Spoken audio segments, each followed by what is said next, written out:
is 365 Sports, powered by SicEm365.com.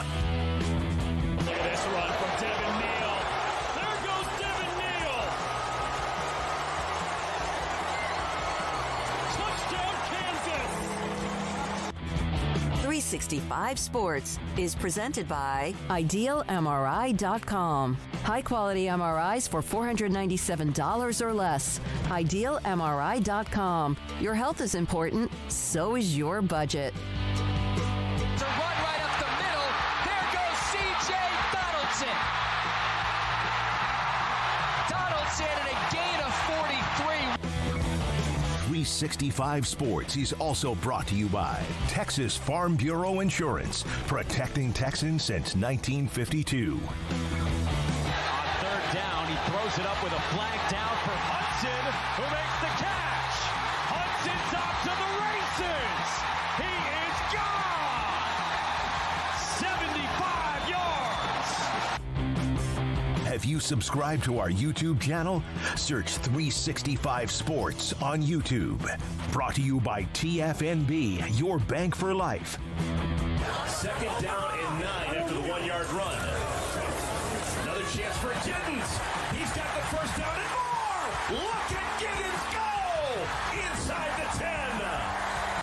365 Sports is turbocharged by Unite Private Networks. Find out more at uniteprivatenetworks.com. Rising out of the pocket, dumps one off. It is caught at the goal line, reaching it out is Keithy. He's got the touchdown. Now here's David Smoke, Paul Catalina, and Craig Smoke. All right, here we go on this Thursday afternoon. Hope you're doing very well. 365 Sports. I'm David Smoke with Paul Catalina, Craig Smoke, the three of us that co-host the show. Also, Garrett Ross is running the mothership. Emery Winter is doing his magic already, even before we've had a guest on how we're going to put together the 1 hour, 4 segments, 365 Sports tonight at 10:30 on the local CW. Hope you've had a pretty good day. Sam Conn will join us today. Travis Hines on Iowa State. Chris Level on Texas Tech. And John Curts covers K-State. Craig with Off the Radar, and Paul with his top 5. A lot of teams, of course, all throughout college football have started. Tomorrow's the official day. We mentioned that yesterday of the 4 new schools joining the Big 12. So that'll be kind of fun to watch and see how it doesn't change anything. It's just the official day. But let's start with this. We have been discussing Georgia several times during the last year or so about the issues they've had. And RaRa Thomas, the wide receiver, has been dismissed from the team for the accusations of what he was involved with. And so he is no longer with Georgia. We've discussed that he needs to dismiss somebody, not just because this guy gave him a reason. I don't know who else might be next, if anyone, but he's gone. Yeah, and he should be, given that he's got felony charges pending. And if he's and this is the second incident that he's had after a pretrial diversion. So to me, given the severity of these charges, you need to Georgia move on from RaRa Thomas and just cut bait. He's not going to be the difference between an SEC title or not, and very few times are players that way. I do think he needs to, the next guy who gets in trouble for traffic after everything needs to be significantly suspended as well. Maybe not kicked off the team, but significantly suspended. But RaRa Thomas, had to go. Yeah, I mean, you're talking about cruelty to children accusations. Yeah. I think that's a bit of an extreme uptick versus, some of the other things like speeding in your vehicle. Now, there were other extreme versions of that, like speeding while drinking was going on, and we know what ultimately happened in one case that was very tragic surrounding Georgia, but this is its own story, and this is its own, issue, and he handled it, and they've gotten rid of RaRa Thomas, and I think they've made the right move given what he's accused of doing. You're innocent until proven guilty, but that doesn't give you the right to just be on the football team no matter what. I think that's what people get lost with sometimes. I think that's what we've seen other former regimes get lost with of, well, the court didn't say officially. It's like, yeah, but you're accused of something like, sometimes you've got to just go ahead and make that call rather than let the legal system play out. And I think given the attention on Kirby Smart's program, given that this isn't RaRa Thomas's first incident ever,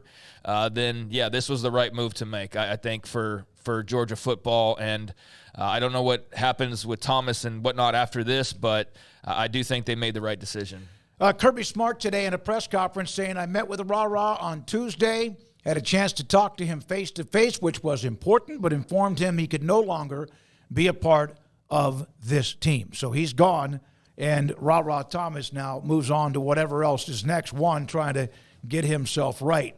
UTSA, Jeff Traylor, remember, dismissed a couple of players along with the school just a week or two ago, and now Martavius French, linebacker, has been suspended. Traylor had a statement on this, and you see it there on the screen about basically due to allegations, he has been suspended from all team activities.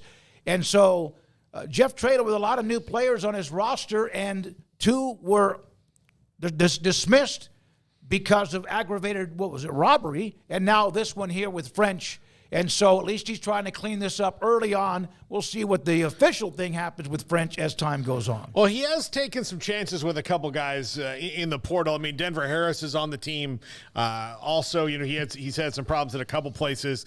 But I think it's good that if you're going to take chances on guys, not to keep taking chances on guys and let them know that, yes, I'm taking a chance on you, but the minute you give me a reason to, that's over. So, yeah, you're gonna have to deal with that if you're taking those risks on players, and no one's above the team, and you have to protect the team above all else. And letting guys who are running afoul of the law or getting in trouble on the team to wait it out, to me, just not the juice not worth the squeeze there. Yeah, and I think also it depends on what are we talking about. It's a very vague statement. It has no details on what actually occurred. So, it could be something that's still relatively minor, and maybe it's just a pattern of behavior, or if it's something pretty major and that's the obvious choice they had to make. But you bring in a lot of guys to the transfer portal. A lot of guys are in the transfer portal not because they just want playing time.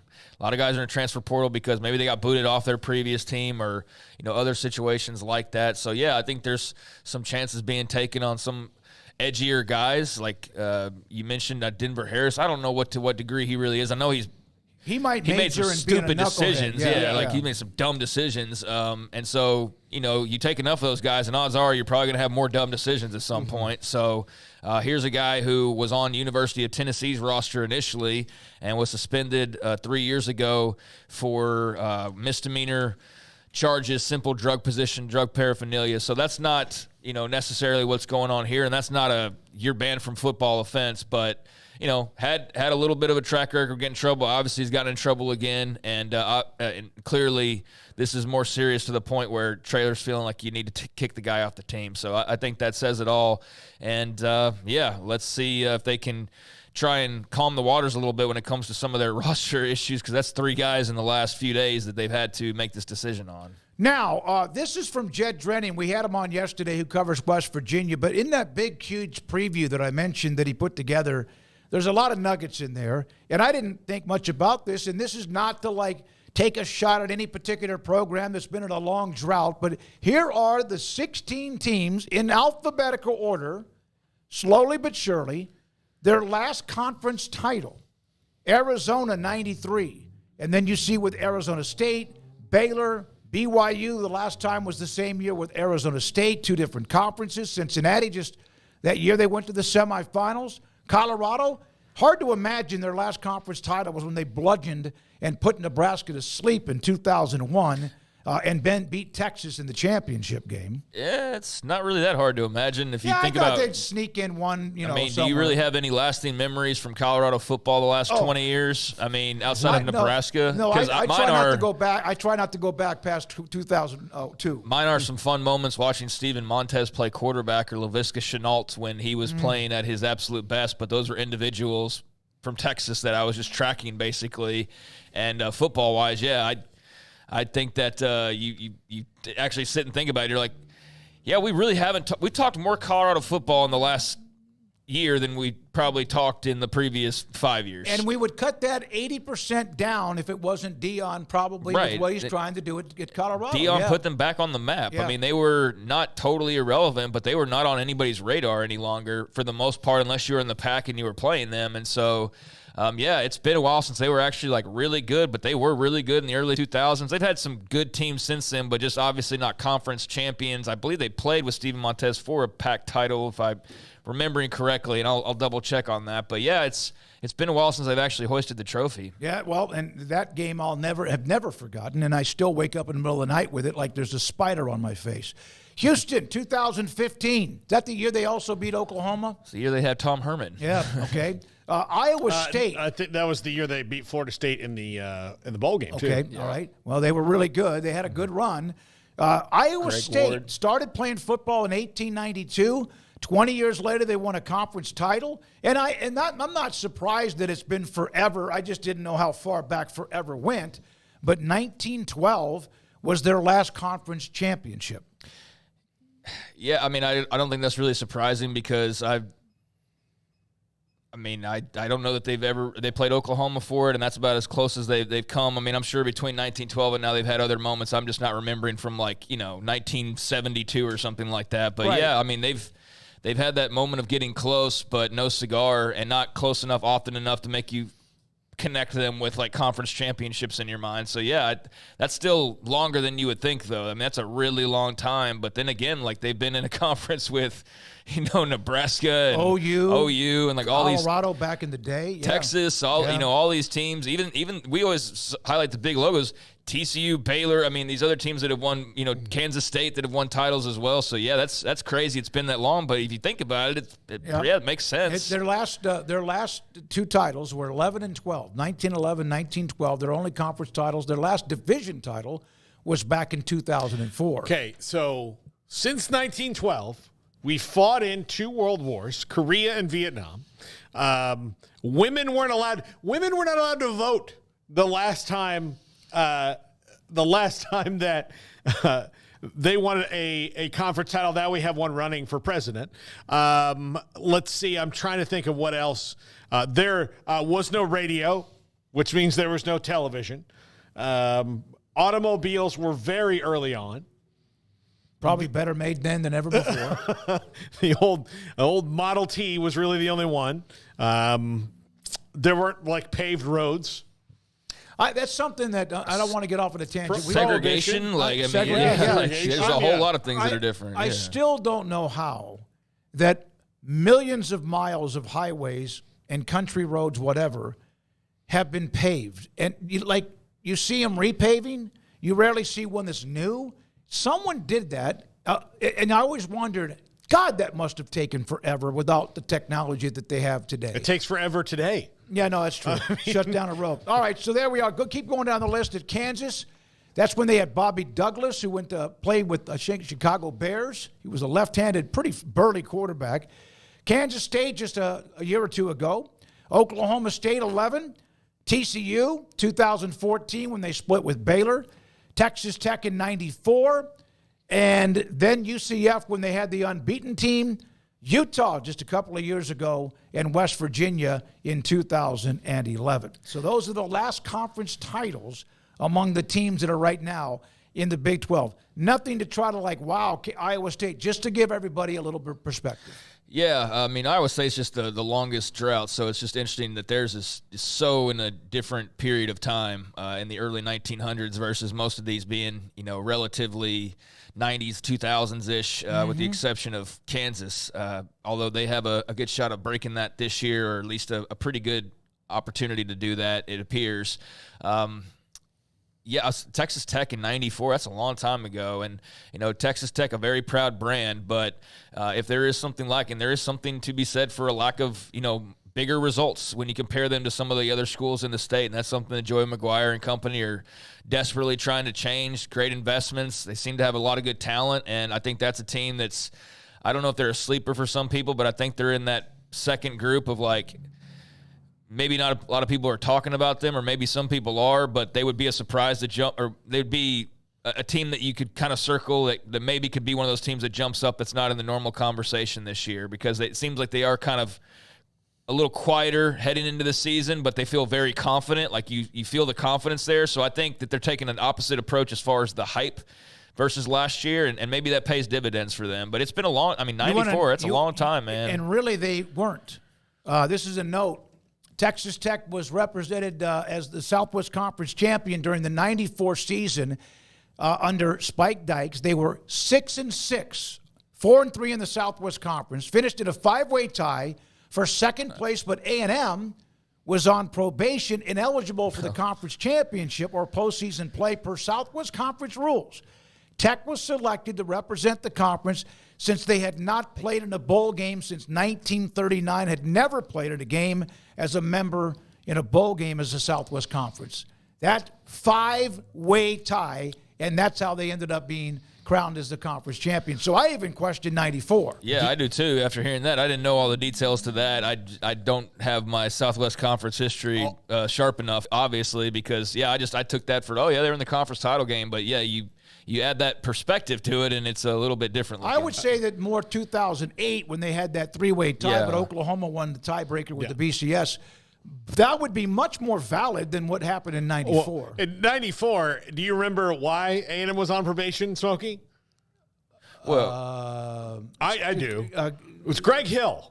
Oh, you remember Greg Hill and a couple other players, but Greg Hill was the star running back, and he had been suspended for 5 games for this by the NCAA, and then A&M got this bowl probation, but they were the no-show jobs, or they would – their job was – I remember my dad asking like a legitimate question out loud into the void when he read about it, saying, okay, so if I hired him for a job, but I hired them to play video games and take naps – I mean, that's my prerogative, right? Yeah. So how does the NCAA determine these things? And he wasn't advocating for, let's do, like Rhett Bomar had that deal at Oklahoma. Big Red with Motors the or whatever. Big Red Motors. It was that kind of a thing. But it was just one of the things you're just like confused. So they had a job, and the guy didn't want him to do anything.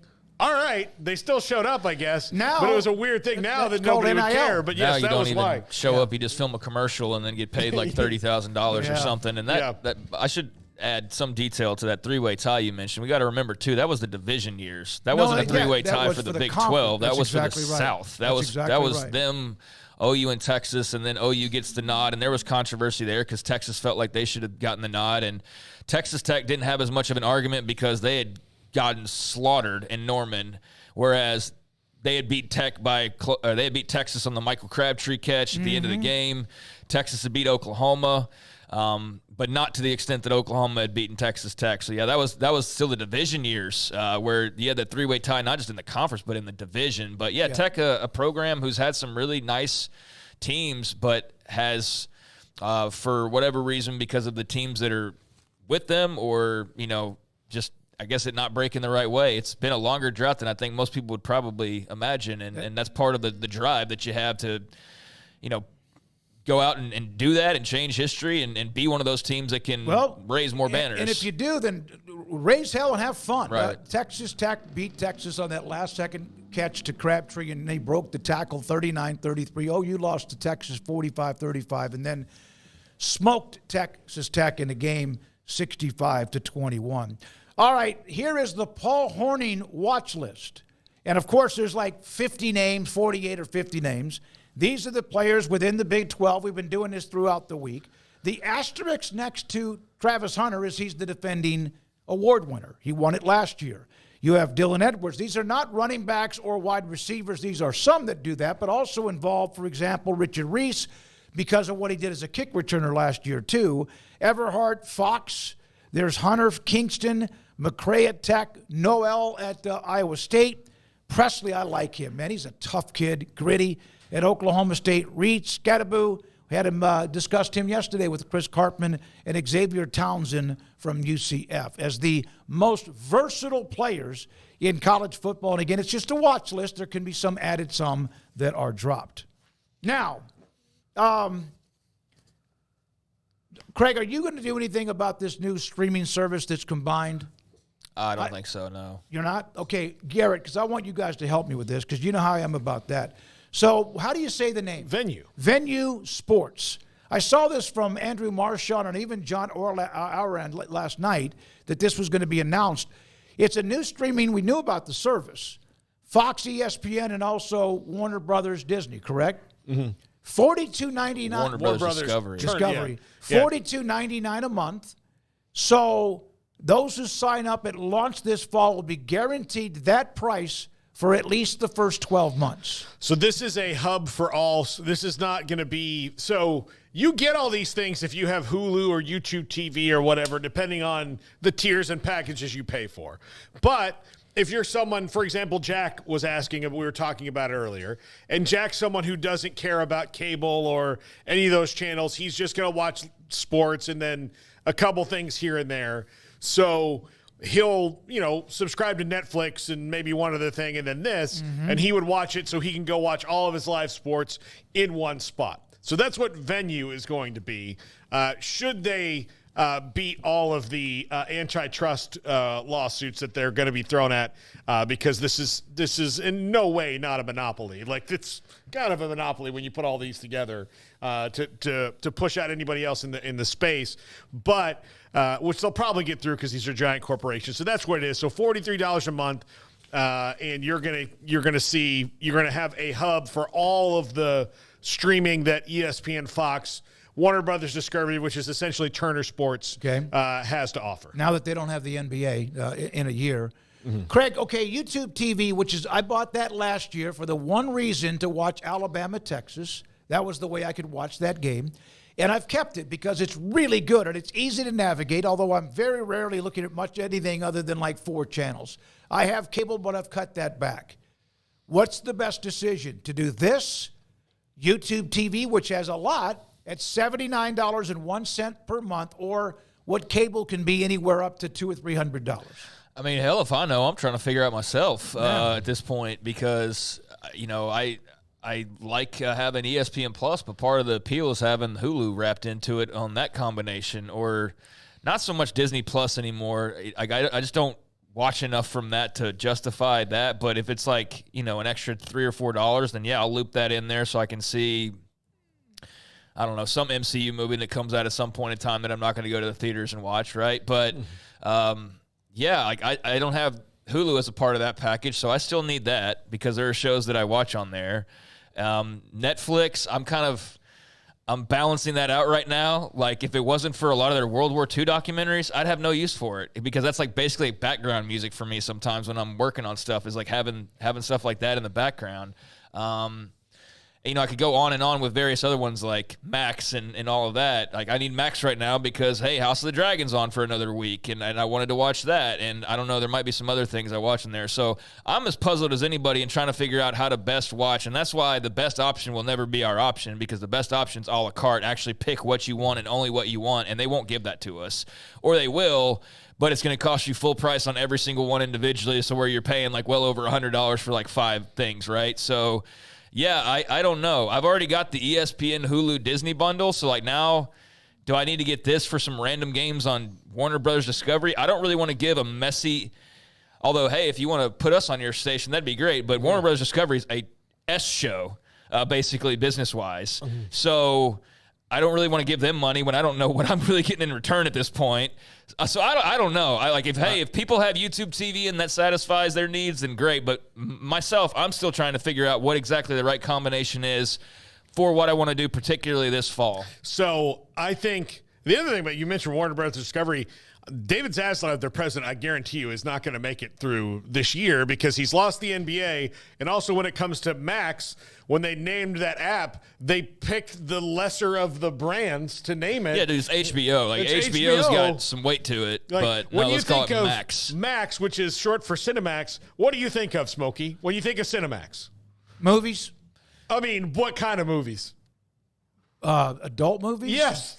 So, but when you think of that's back when you. But when you think of HBO, you think of The Sopranos and The Wire and all that stuff. Told. So, I guess maybe David Zaslav was like, hey, you know what? We'll get more people. They're like, hey, is there going to be some softcore action going on here on this streaming service? And then so losing the NBA, though, that's made that in total chaos. Yeah. And so I don't know. I like it's gotten so confusing. It was easier to just have cable and just pay that bill and know what you got and what came with that versus trying to have 7 different apps with all these different combinations. And I'm not trying to sound like an old head here, although I'm sure I probably do, but it's very confusing. Like I just said, there's a different bundle that has some of what I want, but not all of what I want. This isn't exactly everything that I want because it's still missing some other things that I want. So it's like, what do you do? I don't know. I guess it's just up to the individual, obviously, to figure that out for themselves. But I'm sitting here thinking right now, am I going to go and need that or want that? And I don't think so for $42.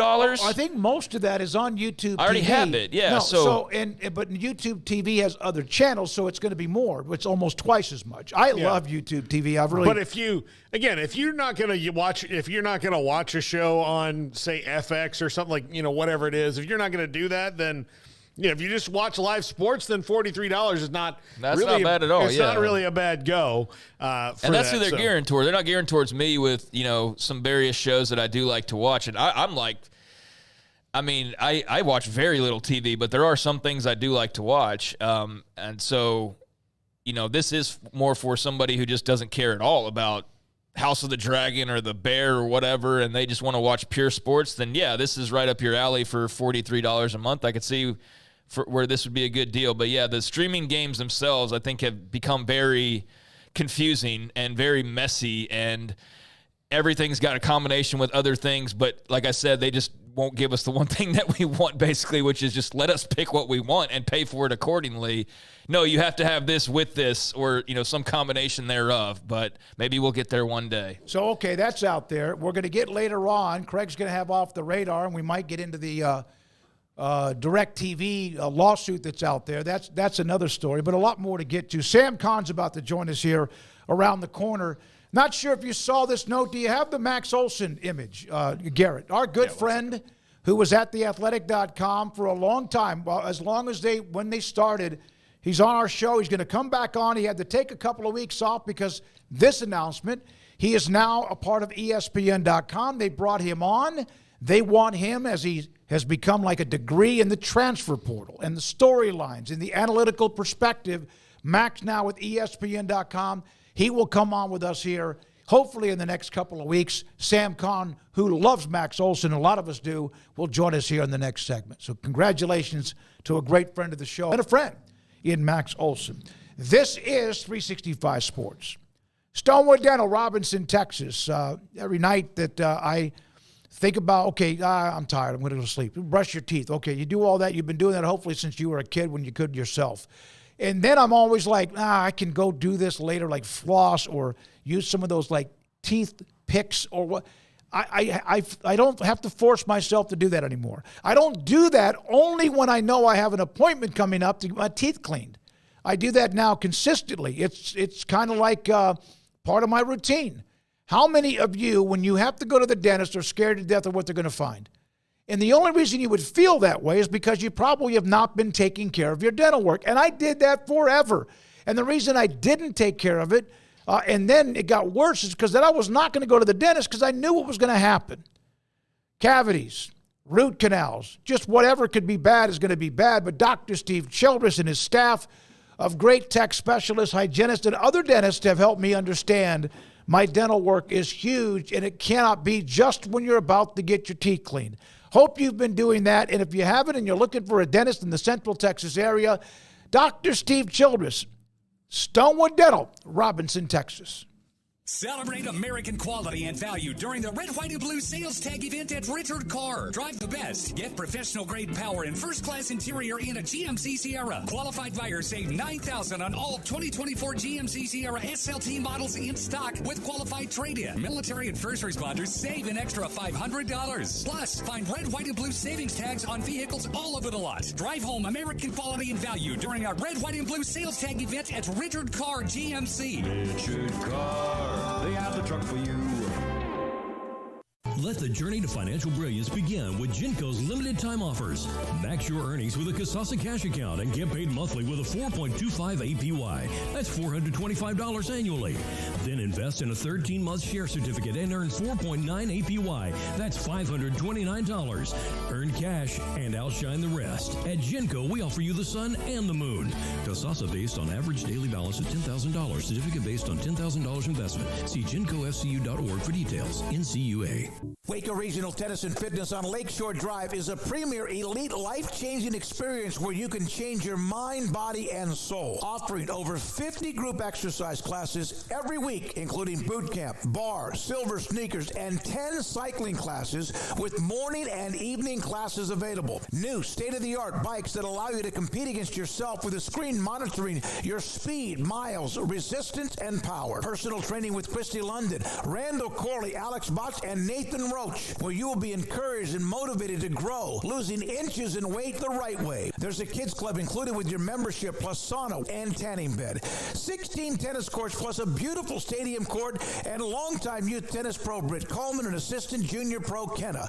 Adult tennis lessons and clinics with Blake, and the commitment to pickleball with 8 courts and instructor Jody Thurman. Visit the website at wacotennis.com next to Hawaiian Falls on Lakeshore Drive in Waco. Automatic Chef Canteen is a full-service micro-market vending and office coffee provider with state-of-the-art vending equipment, a wide variety of products, and offering custom-fitted micro-market vending office coffee solutions for your employee break room. You want a full break room solution and a workplace oasis? Well, Automatic Chef Canteen, locally owned and operated for over 50 years in Central Texas, also includes in-house mechanics on call 24/7 for fast, reliable service and maintenance. Automatic Chef Canteen, 6900 Imperial Drive in Waco, or online at automaticchefcanteen.com.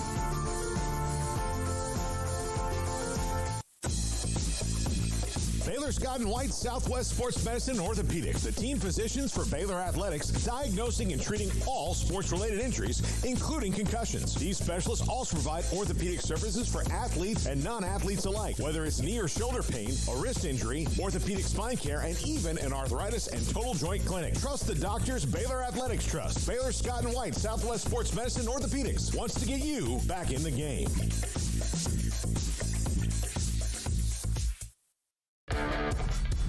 This is 365 Sports. The 3 o'clock hour is sponsored by Waco Custom Marketplace. Meats, sweets, Texas treats, and a cut above the rest. 425 Lake Air Drive, Waco. 365 Sports, Sam Kahn, theathletic.com, joins us, Craig, Paul, and Smokey. And Sam, thanks for your time. We brought up Max, your great friend of ours as well. I wanted to go ahead and do that off the top because you and I have talked about this as well. That is like your running buddy, and now he's going to be at ESPN.com. And I know that there's been some staff changes, Ari Wasserman and others. I know you guys are thriving, but how much of a difficult couple of weeks has it been? It is, because these are all people that mean a lot to me and mean a lot to us, certainly. And first off, before I go any further, I got to say, Craig is my hero for saying Skinamax on live air. I did not anticipate that today. So that was terrific. I enjoyed that conversation. But no, look, first of all, I'm thrilled for Max. As you said, Dave, he's one of my best friends in this industry. We worked together for 10 years, 6 at ESPN, about 4 here at The Athletic. He's a big reason I'm at The Athletic. He was one of the very first ones to try to convince me to come over. And Max I've worked with him longer than I've worked with anybody in this industry. In 20 years of sports journalism, I've worked with him longer than I've worked with anybody else. And he's absolutely, unequivocally one of the best out there. If you read his work, you know that. And he's an even better person. And I know you guys know that, spend time with him. I can say this now, and I couldn't say it back then publicly because I was still taking a paycheck from them. But ESPN was incredibly idiotic for letting him go 7 years ago. I know that was a tough time. We had a ton of people lose their jobs in 2017. That was a really tough time to go through those layoffs and lose so many valued members of our team. The fact they let him go was mind-boggling to me. So when you consider how young and talented he was and how much promise he showed, and guess what? The Athletic became the beneficiary of that for the next 7 years. And he killed it, established himself as one of the best national reporters out there. And I'm glad to see they're righting the wrong and then bringing him back. And I'm sad he's leaving us, certainly. And I know he struggled with this decision because we're, like I said, we're great friends. There's a lot of investment put in this place in building the Athletic to what it is. And he was on the ground floor of that. Ari Wasserman was also on the ground floor of that. And these are incredibly difficult decisions for those guys to make that move because of how much you invest in a place like this, especially when you start from where they started. But things change, times change, and I'm happy for those guys. They've got some really great opportunities, and we're going to still continue to be friends as we always have been. Ari's as passionate as they come. He's a great guy, welcoming with open arms. We've had other people leave in the past, and, times change over time, but we will be fine. I am confident we still have a terrific staff. Bruce Feldman, Chris Vanini, Justin Williams, who I know you guys have had on quite a bit, David Ovens, Stu Mandel, Scott Docterman, Grace Rayner, Jana Bardall, who I know you guys have gotten to know recently as well, Mitch Sherman. The list goes on and on. We still have a really good group here. I don't want people to think just because, a couple of really talented folks left that, hey, things are wrong at the Athletic or things are crumbling. No, things change. People have opportunities. And this is what happens when you build a great team. When you put together a team with as much talent as this group did, people want to get a taste of that. They want to see a little bit of that magic and hire people away. And that's totally natural. And I think we'll be fine. Our managing editor, Jill Thal, posted an opening, and I know we've got a tremendous response for that. So we're still trying to get people, get people to come here and work here. And I think we're still going to be great, hugely successful in the future. And I'm confident in the direction we're headed, but I'm definitely happy for Max and Ari and those guys for their upcoming opportunities. Sam, here we are. Practices are starting. What team in Texas do you think might surprise people this year that was not up to snuff last year? It's a great question. I'll tell you what, A&M is the one of the teams in the state of Texas. A&M is the one that I look at as well below expectations last year. We've talked about this a lot. There's no reason the roster with that much talent should have had the record it had. And we know a lot about why it happened and the fallout of the Jimbo Fisher era. They've been and we talked about this at SD Media Days, about how quiet they've been and they've just kind of been laying in the weeds. I really do think the roster talent is legit. And I think it's still very good enough to be a dark horse playoff contender. I'm not saying that's what they're going to be, but I think they do still have the talent to do that. I think we'll learn a lot on opening night when they host Notre Dame. If they win that one, then I think, hey, keep an eye on the Aggies moving forward. But they're the one team that I think when I look at, I think the ceiling for them is much higher than what they ended up last year. The other team, and we've discussed this offseason before, I really hesitate, and because we got snake bit by last year, but I am really gung-ho on Texas Tech if they can keep the quarterbacks healthy, because I do think they've done a really good job of recruiting, retaining, developing, and keeping a pretty stable staff. So those are the two teams that I keep an eye on, at least in this state.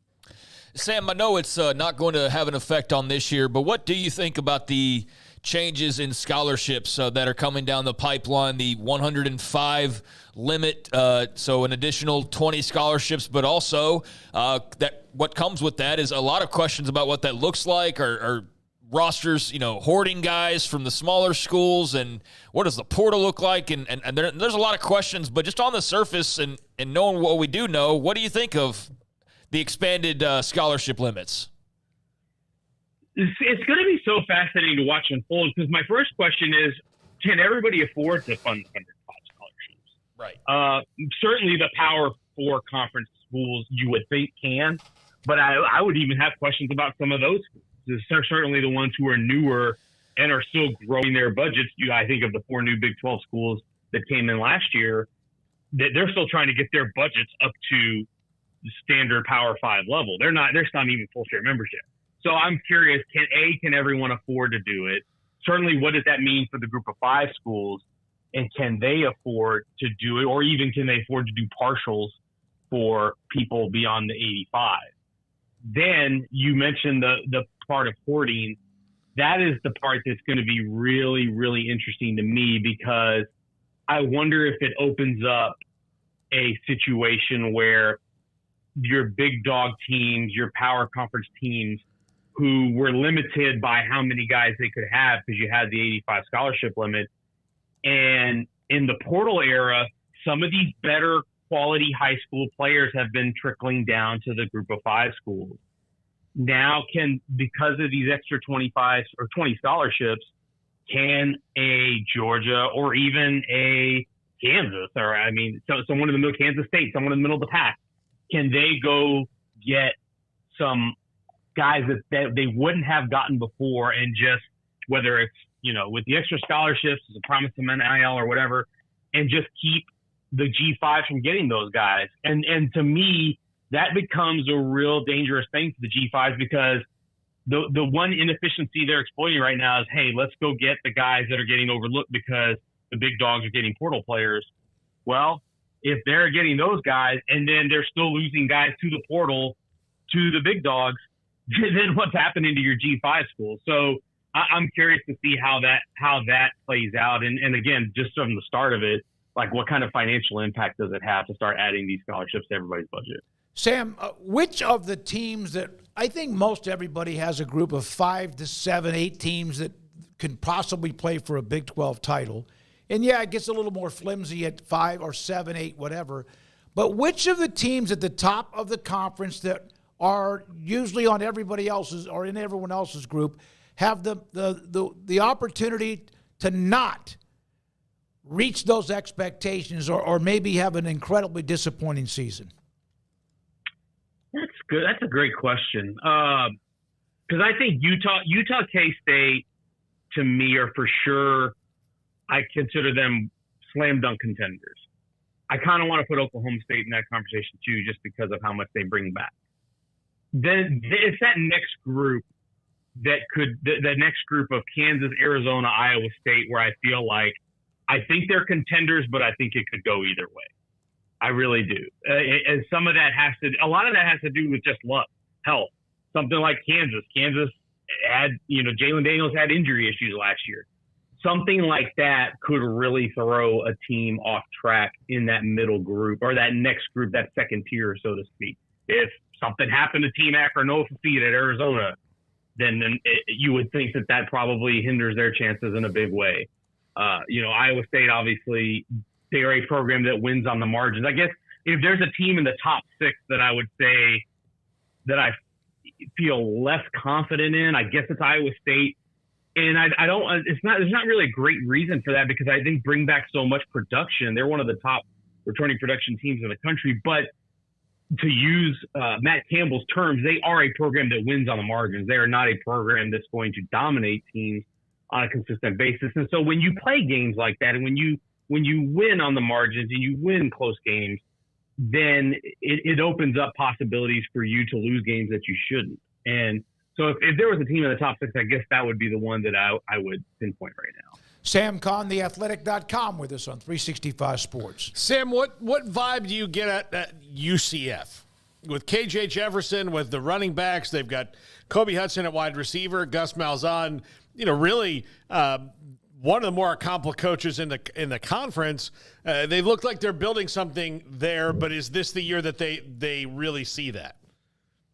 Yeah, I think they can make a really big jump this year, just because they, to me, of the 4 teams that came in last year, their roster looked most ready to go in the Big 12, in my opinion. And they, of course, had some bad luck. You guys saw it firsthand with the Baylor game. That's a game they should have won. Mm-hmm. They were leading quite a bit and gave that up toward the end. But the way they put that roster together, the way Gus is recruited, the type of speed, size that he put together, I remember looking at their D-line last year. I'm like, man, they got good-looking guys on that team. I think they have a chance to make a big jump. I think KJ Jefferson, with that offense that they run, is a really good fit for him. He did pretty well in the veer and shoot Brile system at Arkansas, but I think this will be also a really great fit for him at UCF, and I think the potential there is pretty good. They could absolutely be a dark horse, in my opinion, just based on what they've put together. Sam, maybe you were already aware of these guys being on, unofficially, I guess, the TCU staff, but TCU does make it official. Dana Holgorsen, now a part of the Frogs, as well as Todd Graham. And we were talking with Steven Johnson and just reading some of the details. Holgorsen will be working with DC Andy Avalos, and then you'll have Todd Graham working with Kendall Briles to give each other those opposite looks. I know that having former head coaches on staff is nothing really new, but what do you think of the couple of additions for Sonny Dykes, as they have a pretty big offseason to change? Yeah, nothing wrong with that at all. I think always good to add more people in the building. And I remember Sonny Dykes saying, he said this many times, I think at media days and other interviews, and certainly told me when we talked about it last year, that when they went to play Georgia in the championship game, he was struck by how big their staff was. And he kind of wondered, why do you have that big a staff? And then after they went through all that and made it to the end and realized how tiring and emotionally draining and demanding it is to play that many games that late into the season, and especially that many high-level games, it kind of hit him. I was like, oh, this is why you have this many people, because it gets really tiring, draining, and stressful at the end of this thing. Adding more brain power to the room and accomplished coaches to the room is always a good thing. I mean, Nick Saban made a pretty good habit of it at Alabama, bringing in former head coaches, bringing accomplished coaches over to his staff to contribute in a variety of ways. I think it's a smart move for anybody. Steve Sarkisian has done it at Texas. We know Dave Aranda has done it with Gary Patterson here at Baylor this offseason. There seems to be a market for that now because of coaches who are out of the game in a way, but still want to be involved in the ball. Because as we know, head coaching is not just football. Head coach is managing a program and managing NIL and managing the transfer portal and all this other stuff. And it allows them to still contribute in what they like. Dana Holgorsen, if this was 20 years ago, he would be like a pick and flop because all he wants to do is call plays. But what football is now is different from what it was then. So him being there's a natural fit because Sonny and Dana work together at Texas Tech. They're both from the Mike Leach Air Raid tree. Todd and Sonny have a really good relationship. Actually, when I went over there in the spring, I saw Todd they hadn't hired him on full time yet, but he was visiting. And I'd asked Todd, I was like, "What are you doing up here?" He's like, Sonny just asked me to come watch practice every now and then and tell him what I think. And so why not bring that guy on and just, he's seen a lot and done a lot. And I think you guys mentioned it yesterday. Todd's got a really good eye for coaching talent, so why not bring all that expertise in and help make your program better? I think there's definitely a clear message when you talk to Sonny that last year everything wasn't necessarily so symbiotic on that coaching staff last year. Certainly not in the locker room either. And the results played out on the field. They were 5-7. So anything you can do to kind of get some of that fixed, I think is a positive thing. And having good, proven, critical eyes to evaluate what you and you are doing, I think is always going to make you better. Sam, thank you. Appreciate your time. Appreciate you getting into so much college football. I think we're all ready just for games to be played, so we have that to talk about rather than some of the peripheral, although important things that are going on. Good luck, man. Thanks for your time. We appreciate it. Hope to have you on more and more. Sounds good. 3 weeks away, boys. Yes, we're almost there. Absolutely. Sam Kahn, theathletic.com, with us on 365 Sports. Oh, by the way, Max Olson just sent me a text. He said, thanks for talking about my move. Obviously, great friends with all of us. And Sam, he'll be with us tomorrow at 3:30. So there we are with Max Olson. When we come back, Travis Hines, he covers Iowa State.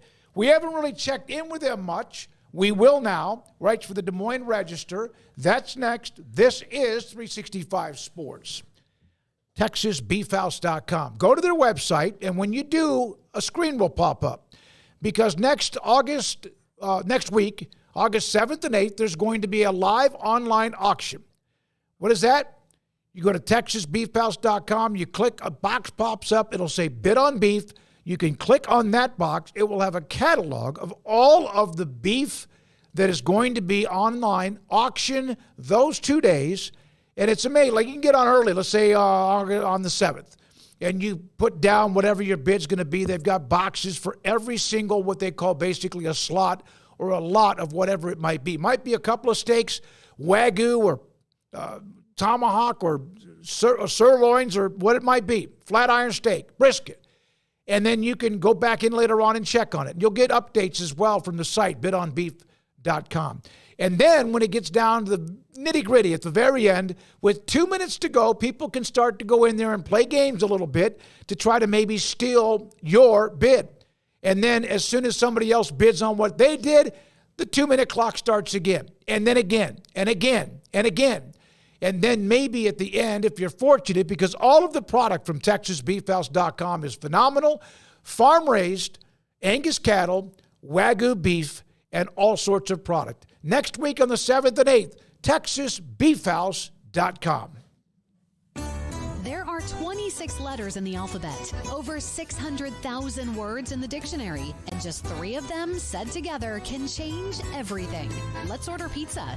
Those 3 words lead to dough made from scratch and 3 fresh signature cheeses that blanket golden crust in a heavenly melt on Marco's Pizza that'll blow your mind. So visit Marcos.com to order and stop by Marco's Pizza in Belmead, China Spring, Woodway, and in Robinson. Marco's. Pizza lovers get it.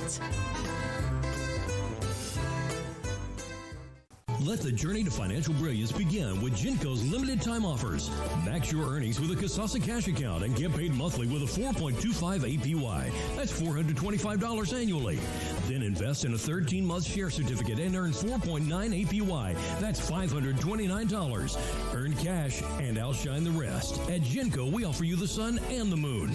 Casasa based on average daily balance of $10,000. Certificate based on $10,000 investment. See GencoFCU.org for details. NCUA. Pizza, burgers, and Bears football. There's no place around Waco that serves them all other than Bubba's 33. Come show your green and gold and enjoy some of Waco's best food and beverages while watching your favorite team, the Bears. When real Bears fans get hungry, Bubba's 33 is the #1 spot for ice-cold drinks, hand-stretched, stone-baked pizzas, and bacon-infused burgers. Join us for indoor or patio dining. Bubba's 33, Waco's restaurant and proud supporter of Baylor Bears football. Sick 'em, Bears.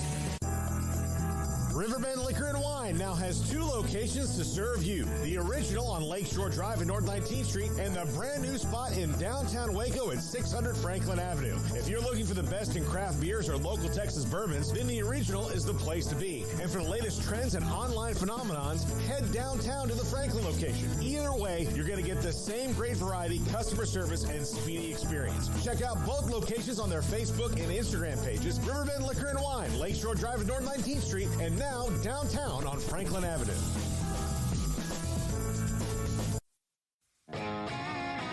Want to send a message to the show?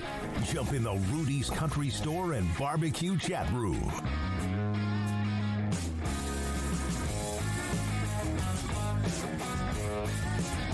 Iowa State, Matt Campbell. Last year, solid as a rock. This year, expectations are good. We just talked to Sam Kahn, athletic.com, and about their margins are slim, but man, they're razor sharp at the same time with Matt Campbell. We're joined by Travis Hines, Des Moines Register, covers Iowa State, the Cyclones. Travis, thanks for your time with Craig and Paul. Smokey with you as well. So is that just, it's always going to be that way, always has been that way, that if Iowa State wins, it's going to be razor thin, that their margins of errors are not going to be like they could just walk in and know they can beat somebody? I would guess it'll always be that way, only because I think Matt Campbell does that by design in terms of the way he puts together his rosters, the way that they game plan, and the way that they strategize. They're very conservative. They're very run first, defense first.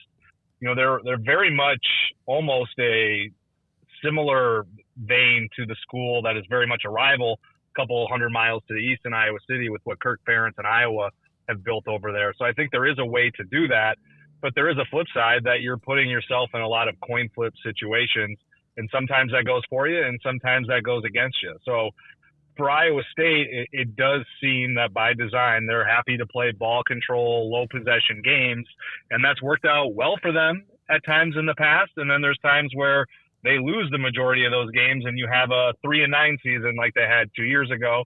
But when you win those games, you have that 2020 season where you're Fiesta Bowl champion. So again, it does seem like a high wire act for them. But if there were a year that they were going to break that mold, it wouldn't shock me if it's this year with what they have in terms of, or what we think they have in terms of firepower offensively. Travis, is this, when they had Brock Purdy and Breece Hall and that kind of group, they had a group that kind of grew up together a little bit, but even still, numbers-wise, this appears to be a group that's kind of almost all exactly in the same class or two, developing through the system together. Some synergy I don't know if they've ever really had before. Am I wrong on that? They had it to a degree because of that group that you mentioned, or they have it now because of that group that you mentioned, where you had Brock Purdy, you had Breece Hall, you had Mike Rose, and you had a lot of guys that played for a 6th and 7th year because of COVID, where Iowa State got really old in 2020, in 2021, and then you saw where they really had to flip the roster, or at least the 2 deep, in 22 and 23, and last year some of that was because of the gambling probe. But it is really a young group of a lot of guys that had got to campus at relatively the same time and are all now kind of following that same growth trajectory. And the other thing that Iowa State has that's allowed this to happen organically over the last couple of years is that they've been able to keep their own players. They haven't really been hit overly hard by the transfer portal in terms of defections, and that's allowed them to keep this core of guys that have been on campus now for 2 or 3 years, to where it really, this feels, in terms of trajectory, you don't want to, put out too much given the guys that you mentioned are all now NFL stars, but it does feel in terms of the growth trajectory that this group is very much on the same path as that group in terms of growing together and going from, close to rock bottom to improvement to even higher expectations in the 2024 season. Travis, you mentioned the gambling probe, and that was something that at the time seemed like such a major deal, and it obviously was for Iowa and Iowa State in particular. But, I mean, where are we even with that? I know months ago the update was now the athletes are suing the investigators. Am I correct there? And just kind of how, that just went away basically after the initial announcement everywhere, probably except for Iowa. But what was kind of the resolution, and how have they moved on from that? Yeah, it certainly hasn't been completely found a resolution because there are lots of claims, both from the outside and frankly from within law enforcement, that we've seen in depositions that this probe, that there may have been irregularities, I guess would be the gentle way of putting it, of how this data was collected and how this investigation was unfolded, and whether there should have been warrants when there were not, and whether the players and participants in this investigation were misled or not. And all of that is going to unfold probably in depositions and in courtrooms across Iowa over the next few weeks, months, and potentially even years. But certainly it has been a huge controversy here, not only because, as best we can tell, like a lot of these guys did gamble. There were people that pled guilty to gambling underage, for gambling on their own team, for gambling on their own sports. So it appears that at least some of these players did what they were not supposed to do. The question now is for law enforcement and for the courts is, was the investigation done in an appropriate way? Yeah, and, considering it, like initially when you hear that, you're like, oh, my God, and this is going to be bad. And both teams, I mean, Iowa was good, and obviously Iowa State was better than a lot of people thought. And are you surprised they were able to get through that without too much just, like, chaos? Certainly. I mean, they lost their starting backfield of their quarterback and their running back. They lost their starting tight end, their offensive lineman. So, again, like what they were able to do last year was really impressive, and certainly a testament to what Matt Campbell has built in terms of the culture at Iowa State. Travis Hines with us, Des Moines Register on 365 Sports covering Iowa State. Travis, Rocco Beckta, how would you categorize him? Is he savvy now as a second-year player? Is he crafty? What kind of quarterback, what adjectives do you use with him? He's very steady. He's very accurate. I think, the big thing for him has been steady growth. I mean, when he was a true freshman, he fell behind a walk-on the depth chart for probably the first 6 or 8 games of the season before ascending to that number 2 spot, where even last year he was splitting time with a true freshman for the first game of the season. And you saw the offense, really hit rock bottom in week 3 against Ohio, and they only got better from there. So I think growth has been his biggest advantage as a starting quarterback. I like to ask the hard-hitting question. So what are your thoughts on the new uniforms? I know Nike's had a little bit of a copy and paste, as we've seen with all of the rollouts, a lot of similarities between Baylor, Iowa State, various others that have been debuted. But what do you think about the Cyclones look in particular? I don't have strong feelings about it. I'm not a huge uniform guy, but I do know that Iowa State fans have been really receptive of them. I think they've been wanting the stripes on the sleeves for a long time. The biggest thing that Iowa State has done in terms of their uniforms in recent years, beyond the black jerseys, which have been strangely controversial in these parts, is the Jack Trice throwbacks that they wore last year in commemoration of the 100-year anniversary of Jack Trice, who was the first black athlete at Iowa State, and his death after injuries sustained in a football game in 1923, that they wore jerseys commemorating that. And those have been a huge hit. And I would imagine they're in the new college football video game. And I would imagine those become a staple year in and year out for Iowa State, just because of not only do they look good, but the symbolism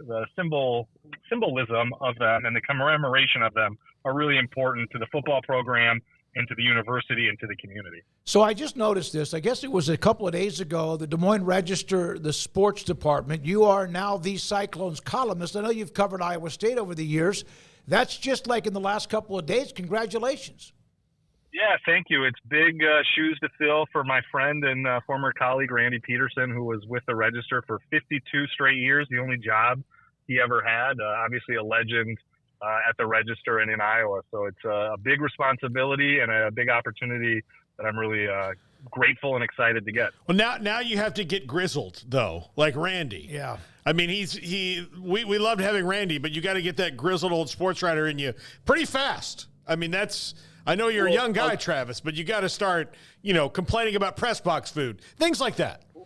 Well, I'll tell you what, I now have 3 kids, 5 and under, so I got a feeling the grizzled is going to come fast from just simply lack of sleep and agitation.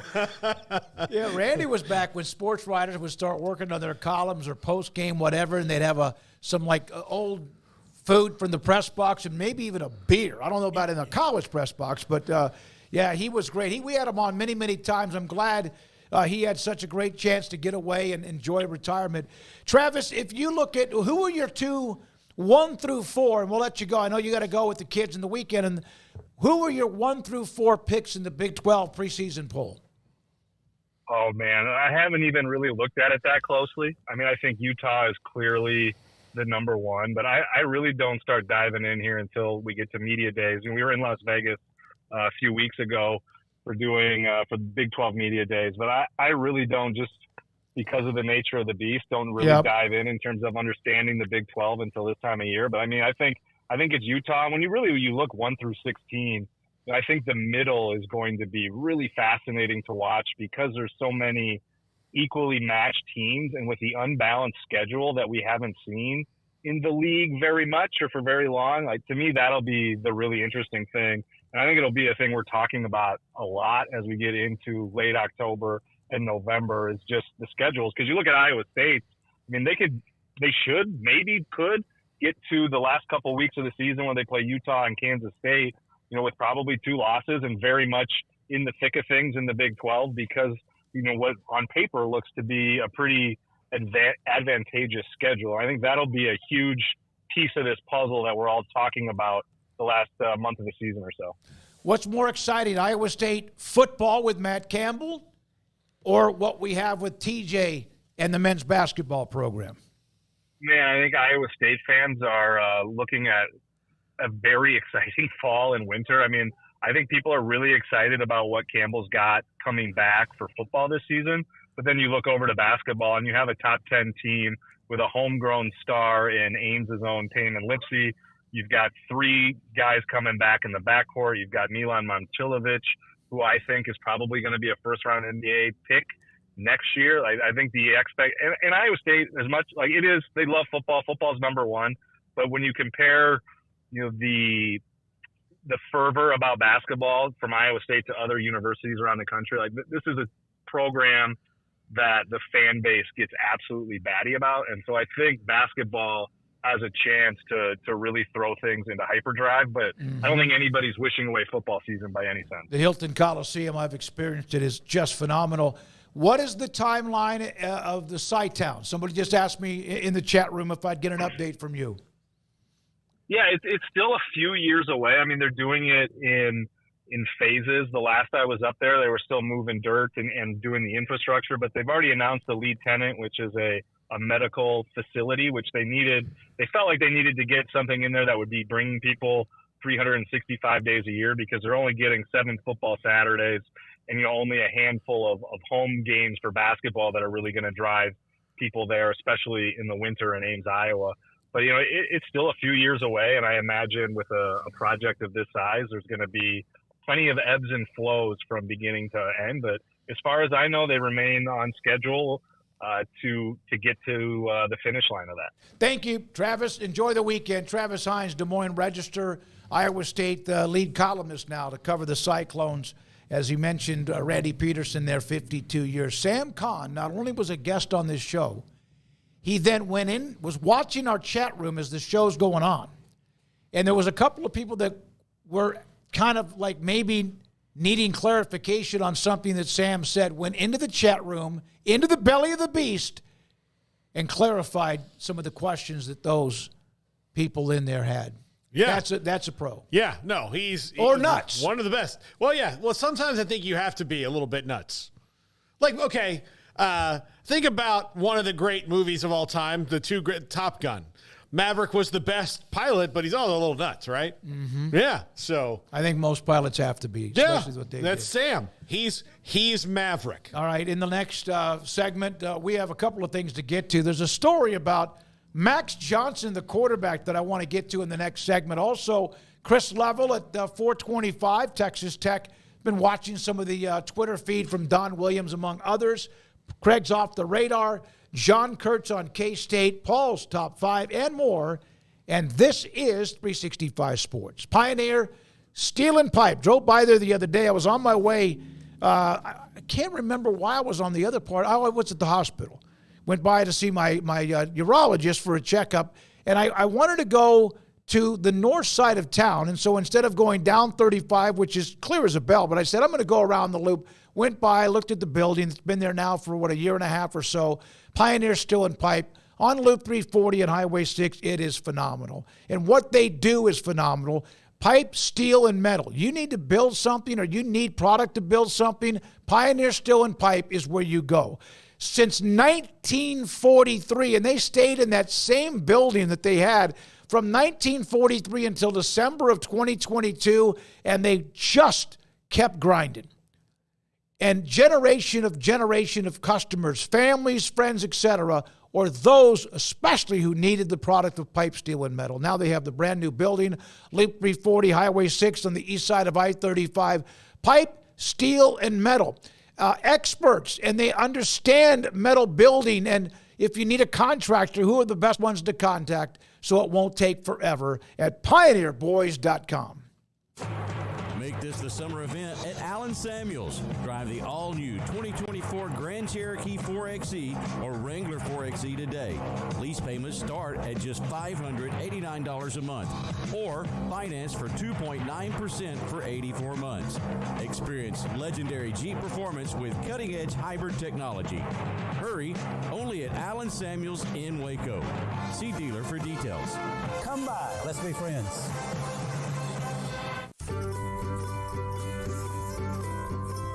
You want to know why Stonewood Dental is so successful? Listen to what happy customers have to say.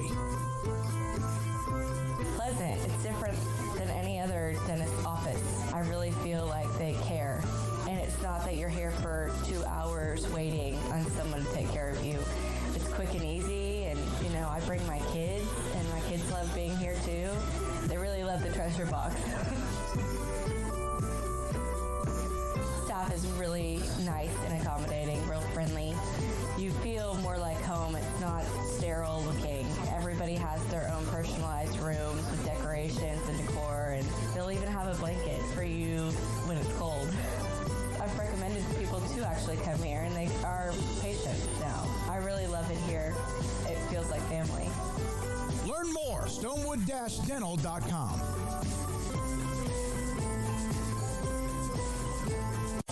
At Ideal MRI, we feel feel blessed to be part of the Waco community. We're a small family business here in Central Texas. At times like this, the cost of healthcare has never been more important. And unfortunately, significant illnesses and injuries still occur. And that's why Ideal MRI is open and here to serve you through this difficult time. So if you need an MRI, ask your doctor about Ideal MRI. You can schedule online in minutes at idealmri.com or call 833-IDEAL-MRI.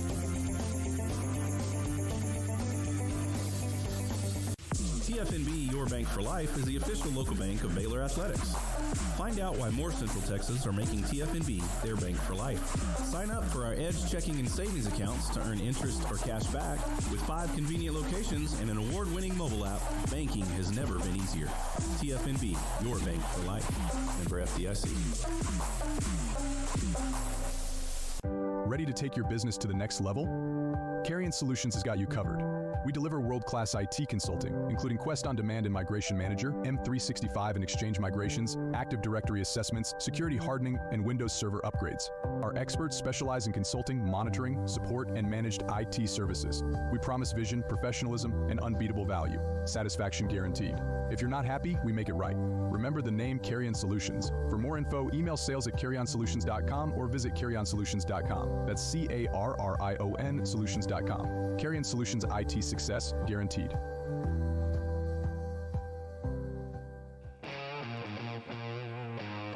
This is 365 Sports, powered by Sikkim365.com. The 4 o'clock hour is sponsored by Boozer's Jewelers, the wedding ring store, specializing in custom jewelry and repair, all in-house. Now here's David Smoke, Paul Catalina, and Craig Smoke.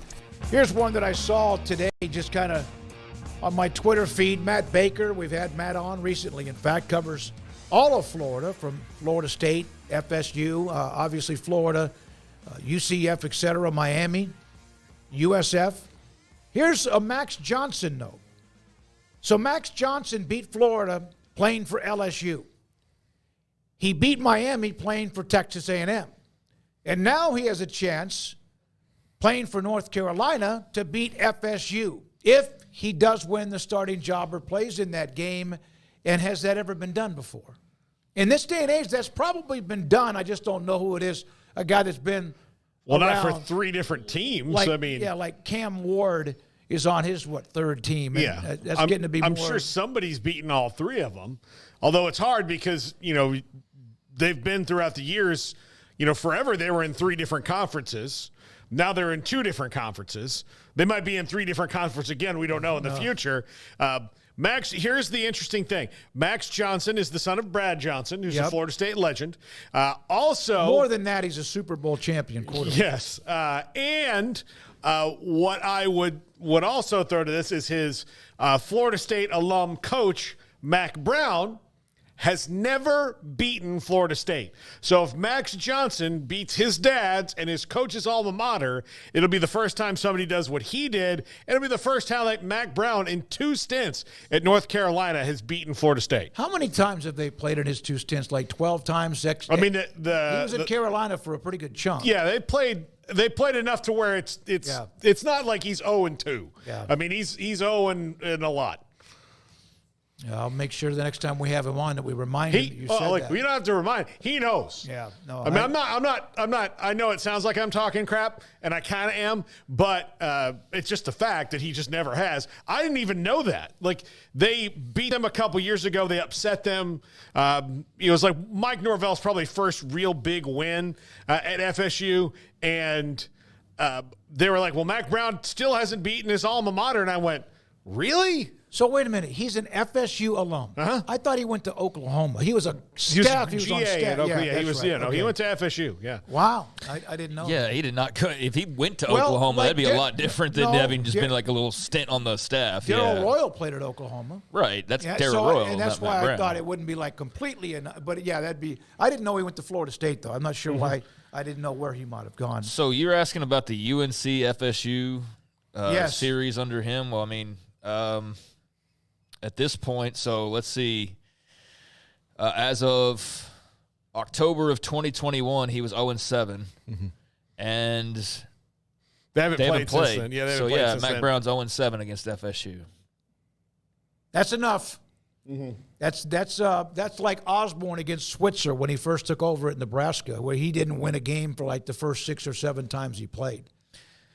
Yeah, Switzer I mean that's ownage as much as there possibly can be. You're 0-7. It's one thing if you're a couple games, let's just say it's a couple games. But when you're on the second hand and still counting the number of losses without any single win to speak of, that's about as dominant as it's going to get. So, they haven't played the last 2 years, so that would be accurate still that he is 0-7. But, that was an interesting note. Just 2 of the most successful coaches that Texas has ever had, and maybe Sarkisian's one of the ones to break that mold. But they do have that Oklahoma tie-in, Royal much more so than Mack. But still, it's just interesting that there's a guy like Royal, and that's the name of the stadium, and then Mack Brown's on the staff at OU, but eventually he's the guy to bring Texas their first natty in 30-plus years. And, but if you're around college football long enough, you're going to be – there's incest everywhere. You know what I mean? You're going to find guys who have been at multiple rivals and, has all sorts of crossover, but that definitely was a little extra element of spice, I think, early on for Mack Brown. After a while, it's he's clearly the Texas guy. Was Sark ever at Oklahoma for a minute? No. Because then that might BYU. If they never. Here's the thing: if they don't win a national championship under Sark, which who knows, it's going to be harder and harder with 12 teams. If they don't, then the next coach needs to have at least spent some time in Oklahoma. It's not a bad idea, honestly. Is it harder and harder with 12 teams, or easier to win a national title? I think it'd be harder because you've got to play more games. Well, no, there you go. I think it's going to be. I think we'll find out this year. I don't think any of us really have any clue or can actually try to pretend like we really know what 12 teams is going to look like in a playoff. And it's also going to be harder for them because they're in the SEC now. There's that. I also think there's an argument to be made that it could be easier because they have every advantage known to man they couldn't deploy before when you were just on an even playing field, and maybe your lockers, the envelopes that you put in there after the games had a few extra hundreds in there, or the handshakes were a little bit more full than they were at other places. But now, I mean, you don't have to hide anything. You can just be Texas and flaunt your money and flaunt your fan base and flaunt your city and do all those things to the umpteenth degree. And so I think my point is I think they have as much advantage as anybody in college football now with the full arsenal. And so that's why, it's still on the field. It's going to be harder because you're just playing – you're going to have to play like an extra 3 games, and it's going to be some combination of like – Florida State, Clemson, and like Georgia that you're going to have to go through. So in that way, it's definitely going to be harder. But in terms of like having the best team possible, it's easier than ever for a school like that or a school like Alabama or whoever else you want to put in there. So I don't know. Maybe that evens it out to where it's about the same. Ultimately, the advantages you got are balanced out by the disadvantages of having to go beat a couple extra teams. But I'm fascinated by seeing it this year. I cannot wait. I don't think and this is not to disrespect these teams that won national titles, but the 85 BYU or even 83 Miami, which had the one-off at home against Nebraska, who was unbeaten and had rolled at pretty much everybody, it is going to be a grind. Even if you're Georgia, Alabama, Texas, Ohio State, man, that's a grind. And that's the thing about TCU. And their little run a couple of years ago to the national championship is it was one thing to beat Michigan. It turned out to be a hell of a game, and they had a really good first impression and game plan, and they smacked Michigan in the mouth, and they ultimately won that game. And then we know what happened against Georgia. Georgia smacked him and knocked them down and didn't let them get back up. But think about if you're a TCU and the odds of them even making it to that game to begin with at this point in college football, it was tough enough. But, to beat Michigan, that would be your first round game. You've still got, 3 teams left to play? Yeah.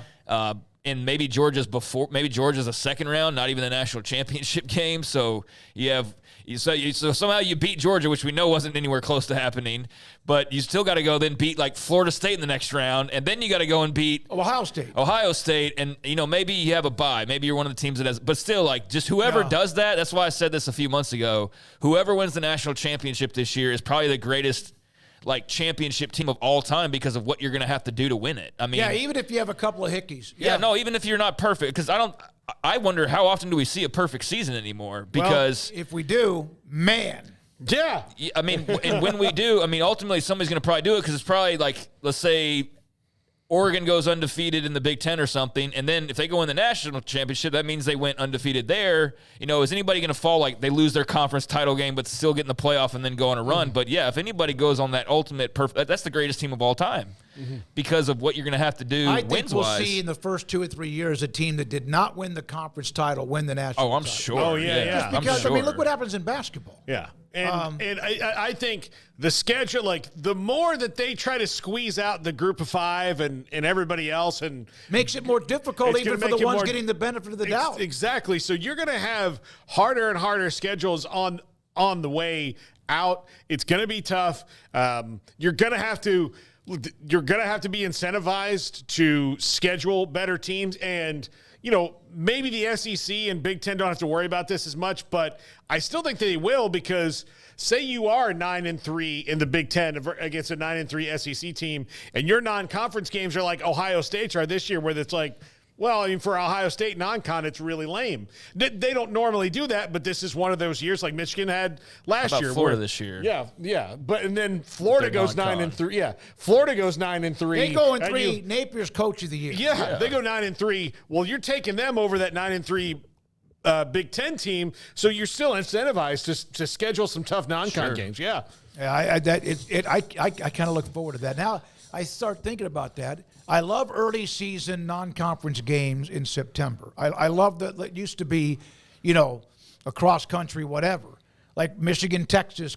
But God, December's going to be great. No, December's going to be great. I think the opening weekend and some of those early, first 2 or 3 weeks, there's going to be some great games. It's just that the whole idea of like you lose and you're screwed already, like that's already been gone for a couple years because of the expanded playoff. Of like you can still afford to have a loss. You can maybe afford to, in a very extreme case, have a second loss and get. Alabama did, and there was only 4 schools. But that was just not an every year occurrence. Is my point? Is like there's a chance you can have that happen, but I mean now.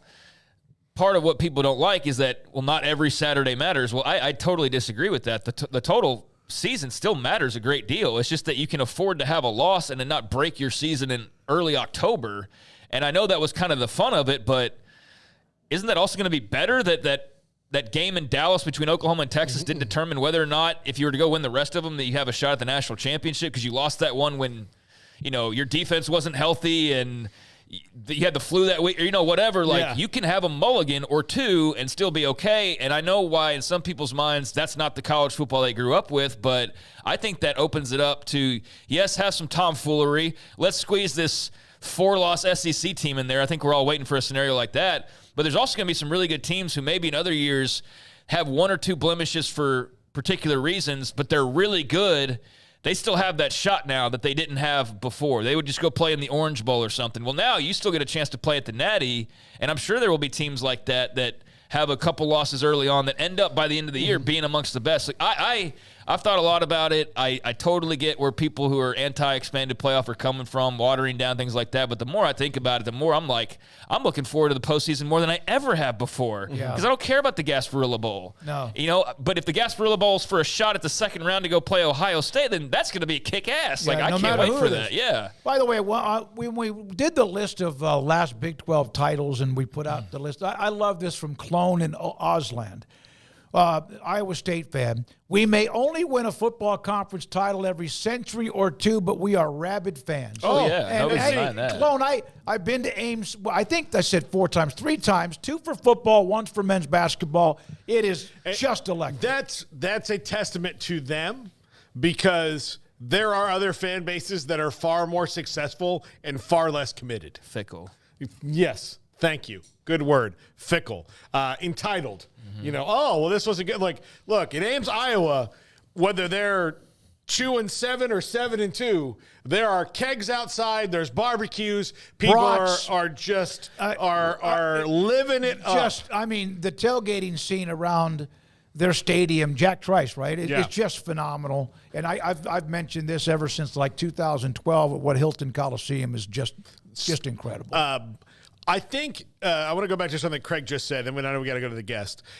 I think what the expanded playoff is going to do is it's going to make September less valuable, because I think it was too valuable before, where, okay, you lose that first game and then you're in September. Can't lose and again. If you can't lose again, you're screwed.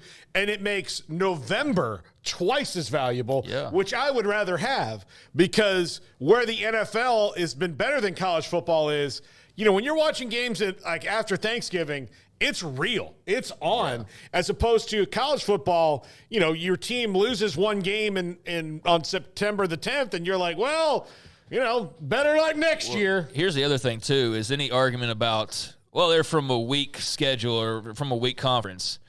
Maybe in the regular season, yours is a lot weaker than some of the teams that you end up playing. But by God, by the end of it, if you're raising the national title, you earned that sucker. There's no skate free your ride. way and play one tough game at the end. Like the bracket opening up for you, okay, it's still going to be hard. Yeah. Like somebody gets stunned a game or two ahead of you. All right, when we come back, Chris Lovell, Craig's off the radar. We also, in the 5 o'clock hour hear from John Curts, Paul's Top 5. This is 365 Sports. Richard Carr, Buick GMC Cadillac, they are the people that you can count on. They're the people that tens of thousands, if not hundreds of thousands of people across Central Texas have depended on for many years now. And they are plugging away and doing what they've always typically done year-round, but really spicing it up during the summer months. The Red, White, and Blue savings event at Richard Carr right now. You can save thousands on all sorts of different offers on the lot, and that includes new vehicles, that includes pre-owned vehicles, that also includes just getting your car worked on. Whatever it is that you're looking to do, they are your one-stop shop here in Central Texas to make sure that your car is in tip-top shape, whether you're driving it off their lot or you're taking it and getting it fixed up to drive back home or drive cross-country, whatever you're doing this summer. Celebrate American quality and take advantage of the Red, White, and Blue sale right now at Richard Carr. Right now, you can save $9,000 on all 2024 GMC Sierra SLT trucks in stock with a 2010 or new trade-in. So if you got an older truck, you're looking to get a good deal, looking to get something newer, well, how about trading that 2010 or newer model in and saving nearly $10,000 on the 2024 GMC Sierra SLT trucks? You can find plenty of Sierra models under $40,000 over on the lot as well, and you can find all of their savings on the Sierras and many of their other offerings over on the website and on the Red, White, and Blue tags all over their lot right now. And also, they've got, as I mentioned, the pre-owned vehicles, over 100 highly inspected used cars and trucks, in addition to newer models like the Sierras. All of those special priced during the Red, White, and Blue savings event as well. And with a dozen lenders to choose from, with credit approval, Richard Carr, they say yes when other people say no. 100% credit approval is always their goal. So go check out the good folks who have been in business for 25 years in Central Texas and has built a reputation as the people you can count on for all of your automotive needs. Log on to richardcarr.com today. Call now or go see them now off Highway 6, the Imperial exit. Samantha Duvall, TexasBeefHouse.com. Their online auctions through Bid on Beef is just unbelievable. So coming up on August the 7th and 8th, another live auction, TexasBeefHouse.com. You can go there. And also, Bid on Beef pops up. There's a catalog with all of the product available for what you can bid on to buy it, what you want to buy. And Samantha, what will be featured this month? So for the August 7th and 8th sale, we are going to have top sirloin, short rib, tri-tip brisket, and hamburger products. And also something that we are trying new is it is called a Thor's Hammer, and that is your bone-in shank. So we're excited for that one to be something new to offer in this August 7th auction. And don't forget the code number 365 Sports, 10% off any order over $100. And TexasBeefHouse.com also ships free to any of the contiguous 48 states. It's August the 7th and 8th. Go to TexasBeefHouse.com or Bid on Beef for more information. Looking to connect with Baylor alums in your area? Baylor Alumni can help. Looking to host a watch party in your city? Baylor Alumni can get you started. Want to step out in your community and serve with other alums? Baylor Alumni is your connection with the university and each other. Let's get started. Learn how at baylor.edu/alumni. With so many companies and policies out there, it gets so confusing shopping for insurance, and I never know if I'm getting the policy that's right for me. Luckily, I met the team at the Niche Group Insurance Agency. With the Niche Group, you can go to one company and get access to coverage options from many insurance carriers, and you get to speak to a real person about your specific coverage needs. With the Niche Group, I know I'm getting the right coverage at the right price. If you need insurance, talk to the experts at the Niche Group at 1-800-258-8302. Did you know that 1 out of every 4 men have symptomatic low levels of testosterone and don't even know it? And if you think you're too young to worry about it, guess again. Low T levels can make you feel tired and grumpy, raise your cholesterol, and cause weight gain. Petty Clinic Low T can set up same-day blood screening and results. So if you're tired of being tired, call or go online at pettycliniclowt.com. It's a private clinic with an atmosphere catering to men. Affordable, only $165 a month, including lab work, office consultation, testosterone injections, and follow-up visits, compared to $300 or more a month in Dallas or Austin, and you don't have to drive 90 miles one way or the other and fight the traffic. Petty Clinic Low T has board-certified physician consultations and will provide the best form of brand-strength testosterone. Contact Petty Clinic Low T for increased energy, improvement in sexual desire and performance, mood, concentration, even a decrease in body and belly fat. Just off Highway 84 and Old Hewitt Drive in Woodway, pettycliniclowt.com.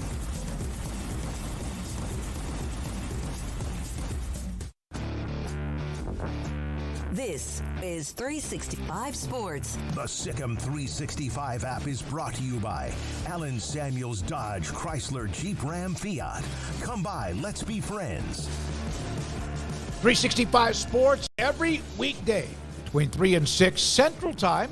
And, of course, still an hour and a half to go in this show. We have been going through a lot of the Big 12 programs who started. Everybody did football practice this week. Texas Tech up in Lubbock, Joey McGuire. And Chris Level, sideline analyst, and also does play-by-play in basketball, joins us on 365 Sports. Is everybody healthy as they open up camp? Yeah, I think for the most part. I mean, the quarterback's shoulder seems to be healthy, which is that's all I was worried about. Yeah, I saw a quote or two from him that he felt like it's just feels like I can sling it now. Yeah, it's it's just been a problem up here since 2010 or so, and it's hard to win consistently that way whenever your quarterbacks are constantly getting dinged up, whether it's bad luck or whatever. But that's obviously a focus, and it's fair for you to ask that whenever you shut Baron Morton down halfway through spring just to kind of try to back him off, and then obviously raises a red flag of sorts, and just kind of like, whoa, what's going on? But he seems to be okay. Now we'll see. In a couple of weeks through camp, a lot of throws in that arm through practices and all those things, if it's still fine and all that. But, yeah, I think they've got a left tackle that I think they're holding out for, the first week or so, Sterling Porsche. But other than that, I think everybody really, for the most part, is good to go. So, you hope that it stays that way. But we know the sport, and we'll start seeing those reports coming out from all programs here in a couple of 3 weeks. So-and-so got dinged up, and all those kinds of things. You just kind of hold your breath. How reticent are you to project out what this team could be, given the fact that they've had so many injury problems? So it's kind of hard to gauge that if they made it through a year relatively healthy, you kind of don't. You can maybe guess, but you can't. It's not as educated as it would be, maybe in a different scenario. Yeah, unfortunately, I've gotten really good at trying to predict what they would be. I mean, it's just I often in those kinds of conversations, you're like, man, if you stay healthy, if the quarterback stays healthy, then so. I mean, it's just last year you have two go down essentially in the same game. You start an 18-year-old true freshman on a Saturday night in Provo, Utah. I mean, it's hard to win that way. I don't care if it's high school or college or pro, whatever. It's just not, the sport's not built to handle that, and teams aren't built to handle that unless you're really, really lucky and you've got more than one really good one. But I mean, I think if Barron were to stay healthy and play 11 or 12 or 13 games this year, and you get the bulk of snaps with him, you'll really like the results. But he's been somebody that there's kind of been something wrong with him. It's not his fault, but it's just the reality of it. It's been something wrong with him really since he's been on campus. I mean, 2 years ago when he played in a spurt for about a month or so. He had a high ankle sprain while Tyler Shuck was coming back from a collarbone issue. And then last year, when he comes in for Shuck, I mean, he goes down in that West Virginia game, and it was an AC sprain, and he pretty much played with – that's what we're still talking about. Played the whole season with a shoulder issue, wasn't practicing in the middle of the weeks and all those things. And so we don't really know what a full year of Barron would ultimately look like. They've very much upgraded the skill on offense, which they needed to. It was very pedestrian last year.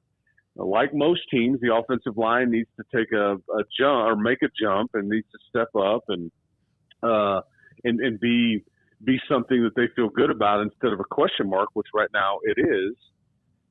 But they're very young on defense, but there's some depth here. There's a lot of, star power in some spots, if you will, but there's lots of question marks too. And they belong in kind of a second tier conversation as far as potential candidates to contend for league championship. But if there's a lot of questions that come after that, if. Jalen Conyers, I thought was a really nice addition, a tight end from Arizona State. I really enjoyed some of the times I got to watch him play. What's been some of the early returns on him, Chris, and just what kind of role he can have for this team on offense? Yeah, Craig, I think they feel like he's somebody that they can move him around.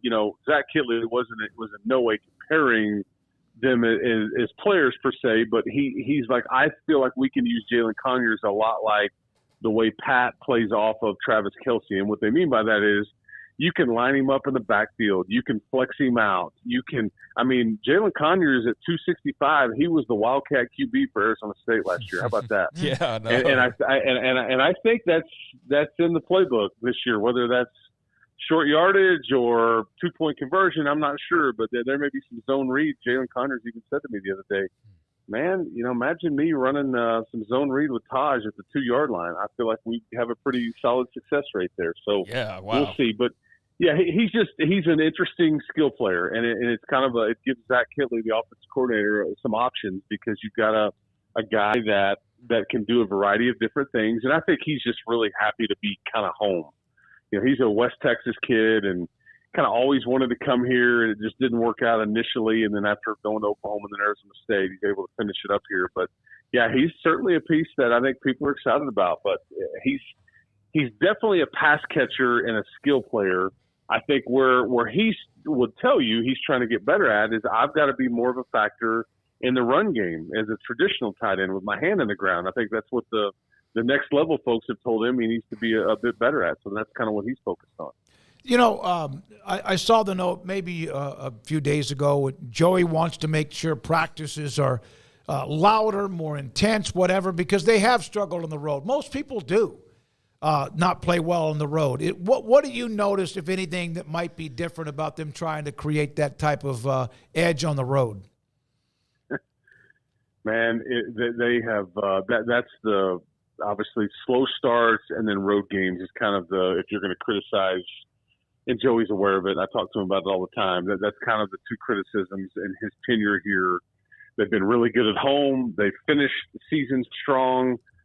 I think the schedule sets up for them to start out better this year and maybe on the road if they can survive the Washington State game and they can kind of get on a roll. The road thing is just they haven't really been blown out. They did against Texas last year, so scratch that. However, most games they're in it. They just haven't gotten over the hump, and they have a hard time winning it. I think it's like 3-8 on the road. I think is right in his tenure.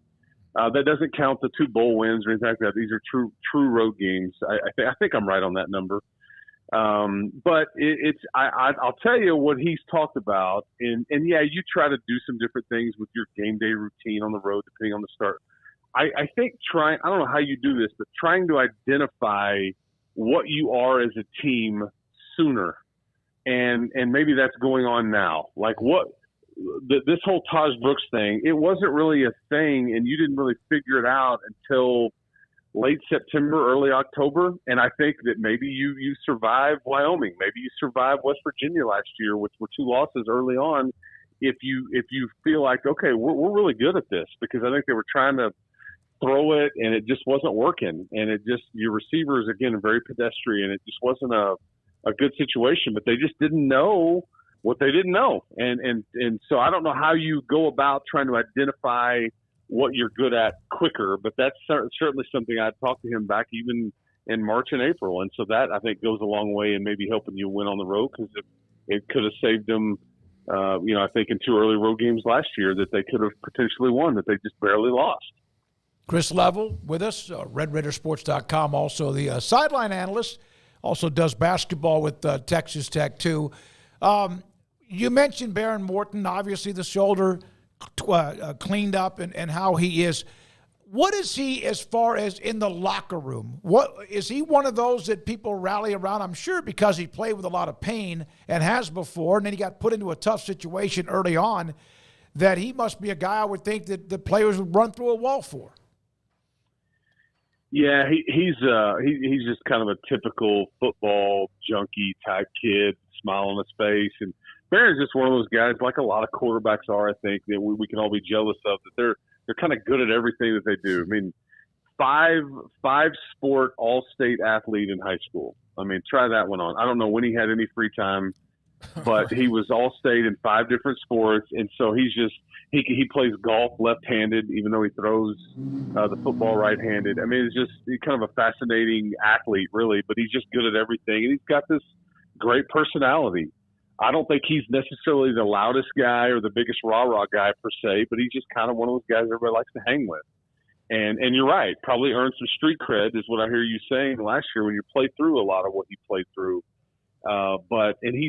Joey talks about we got to get some of that gunslinger out of him, because he wants to get that extra yard or fit it into a small window, but instead maybe we need to throw it out of bounds. Maybe we need to go take a sack. Maybe we need to hand it off or check down. But that's, he likes to throw the deep ball, and he likes to take some chances. And so trying to find a happy medium there, which is easier said than done with a kid like that, because he plays how his personality is. He's just a fun guy, and he likes to, different arm angles. People will say kind of reminds you of Pat. Again, that's not the comparison I'm trying to make, but like Mahomes and baseball background, he'll drop his arm angles. So it's kind of an outside the box way to play quarterback, but you're trying to coach into him, dude, that extra yard is not worth it right now. We need you the next game and the rest of the season, or throw it out of bounds. We don't need, let's punt. It's okay. Those are kinds of things hopefully he's matured and learned from, but great personality. Yes. Who is a player or two, and obviously there's 100 or so players that get a chance to play, but who is a name or two, either one on the offensive side of the ball or defensive side of the ball, that you think if they do, if they're better than just who they are, will be a huge adrenaline rush for Texas Tech? Oh, man. Offensive line-wise, the center is a redshirt freshman right now, Sheridan Wilson. If he's what they hope, because he's kind of come in and he's won the job over some of the portal seniors that they brought in, which is a bit of a surprise to this point. But if he's good, it has a chance to really solidify their offensive line, because he kind of, I think, has wowed some folks and surprised some folks and all that. Defensively, there's Quincy Ledet is probably a name I would give you. He's a defensive tackle. He's played with Tony Bradford and Jalen Hutchings, who I felt like were here for a decade. But he's the guy that's played with him for the last 2 years. That's kind of the old head up front, and he needs to be a solid. So I'll give you a couple of big boys there. How about that? Your center and a D tackle. I bet you weren't thinking I was going to go there, but that's kind of where it's at, man. It's trenches, because I could tell you, Josh Kelly, and we know about Taj Brooks, and obviously the QB, and we got some tight ends that you like. You guys know about Micah Hudson, but it's really, about trenches. I love their 2 interior linebackers, and Jacob Rodriguez and Ben Roberts, who had over 100 tackles last year, but I'll go with big boys up front. Micah Hudson obviously gets the headlines, and for good reason. What's the confidence level in the rest of that receiving room, Chris? Well, I mean, it needs to be better. I mean, it just does. Around here, you get a bit spoiled, okay? But I think true. That you don't want to come off that way. But there's a standard here, and I just don't think the last year or two you've met that. And it's not that you had bad players. It's just that when we talk about playmaking or juice or yards after catch, the things that make it easier on the quarterback, the play caller, the offense in general, just weren't there. If you're running a 20-yard, out and we hit you, that's pretty much, and we caught it, that's pretty much what you're getting, 20 yards. There's no broken tackles. There just wasn't many yards after catch, and they knew that was a problem. It's just you were kind of playing in a 20-yard box, and it's just hard to play offense that way, when you don't have any explosiveness and they just can kind of play off of you, and that's just kind of what we saw. So, yeah, the Josh Kellys, the Micah Hudsons, the Caleb Douglases, they were all brought in here for a reason. It needed to be upgraded. They hope that they've done it, and then you've got 3 tight ends that I know that they love.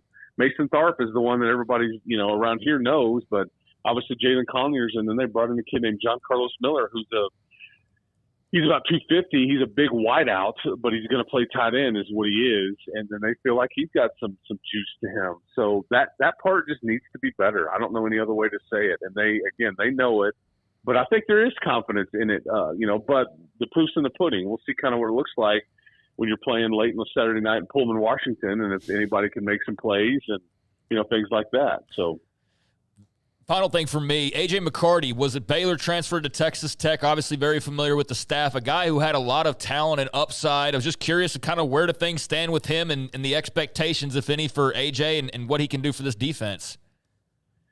We've had to get used to so many dumb rules in college sports and trying to figure out what the rules are and all these things. The kid sits out last year, as you guys know.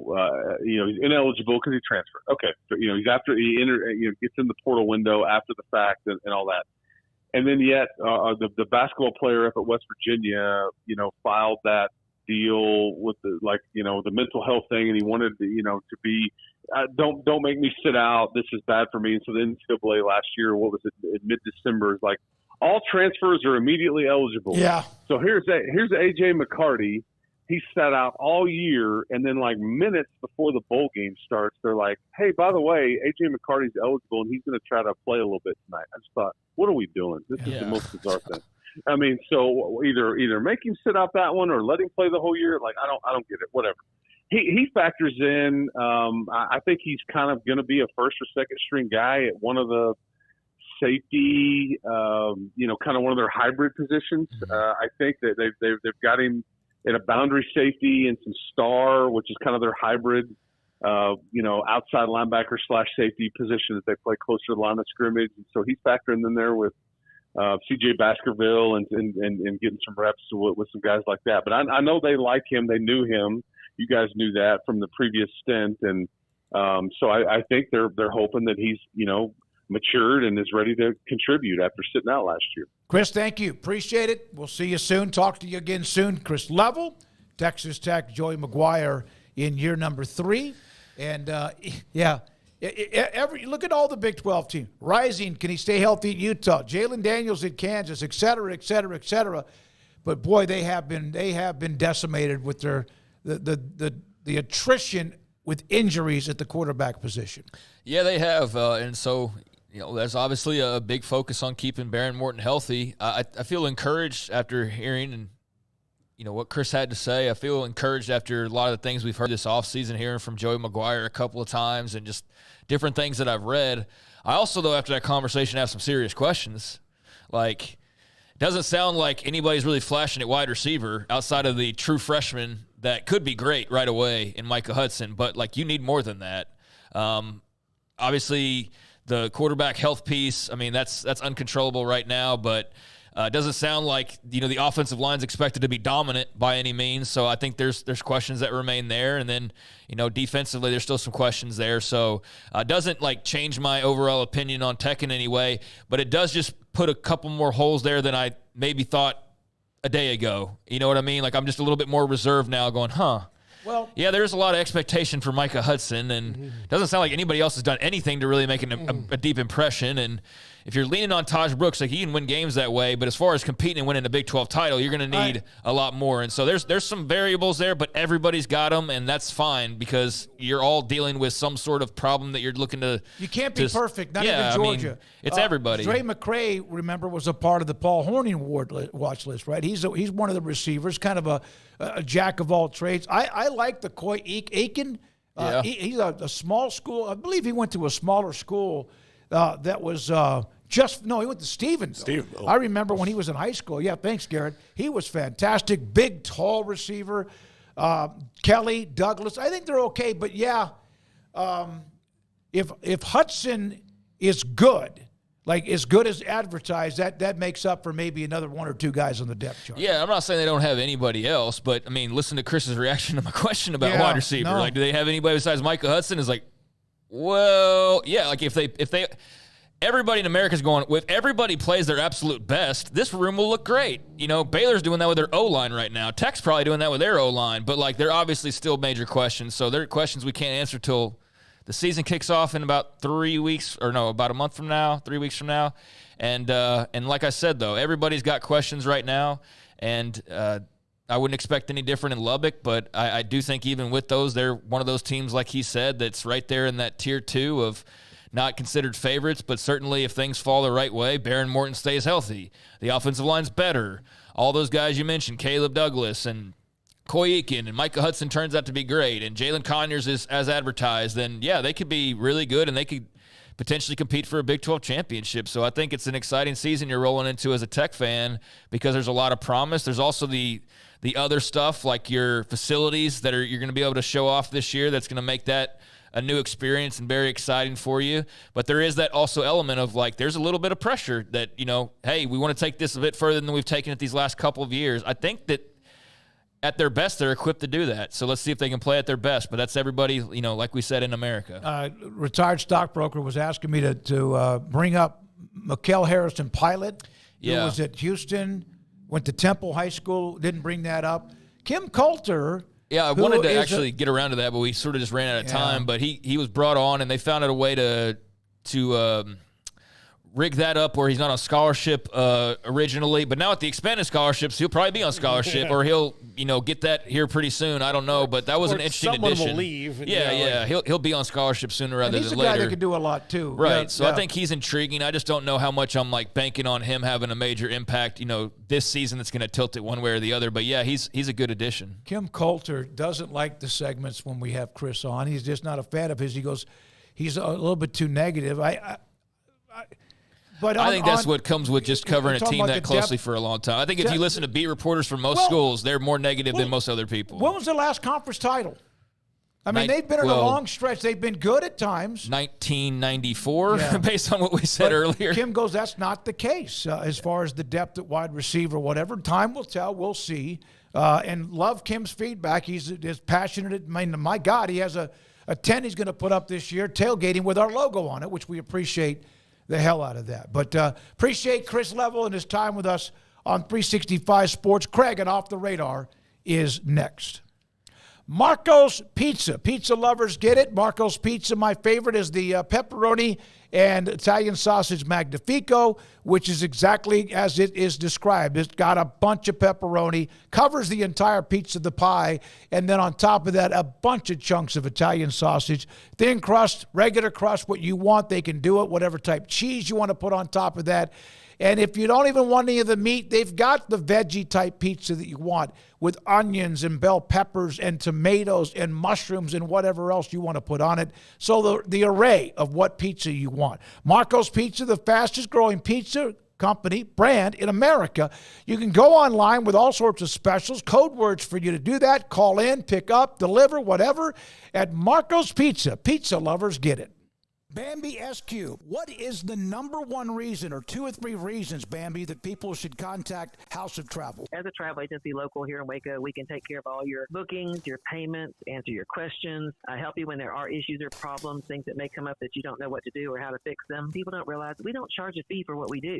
It doesn't cost you extra to use a travel agent. We're just here. We get paid by the tour companies and the cruise lines to represent them. But you have an expert on your side that's here and local, and you have a name and a face to put together to help you with anything that you may need. Give us a call. We can price things for you. We can help you answer questions. We can make it simple, easy, and one stop. Your knowledge of all the years you've done this and then spit it back to them or give them options? It helps us to kind of know a date range, a budget, what your goals are and what you want to see and do on your vacation. And then that helps us to know what to look for, and we can narrow down and help you make the best choices for your vacation so you get the best value, you get exactly what you were hoping for, and making sure that it's taken care of with a carefree, easy, simple for you type vacation. I've been doing this for over 40 years. Every day I learn something new. I experience new situations and things that I can help take care of for people, whether it's just making sure you get the best deals and find the best vacations, or whether it's to solve that problem like you've got a flight that's being canceled and don't know what to do. There's weather coming up. Should I cancel my trip next week because of the hurricane? Those are things that we take care of and you don't have to worry about. You've got somebody that you can rely on that you know is an expert, knows what we're doing, have been doing this for a long time, so that you're not questioning, okay, does the person on the other end of the phone really understand what I'm asking or know how to find those deals? You've got an expert, and we are here to take care of that. For more information, go to houseoftravelwaco.com.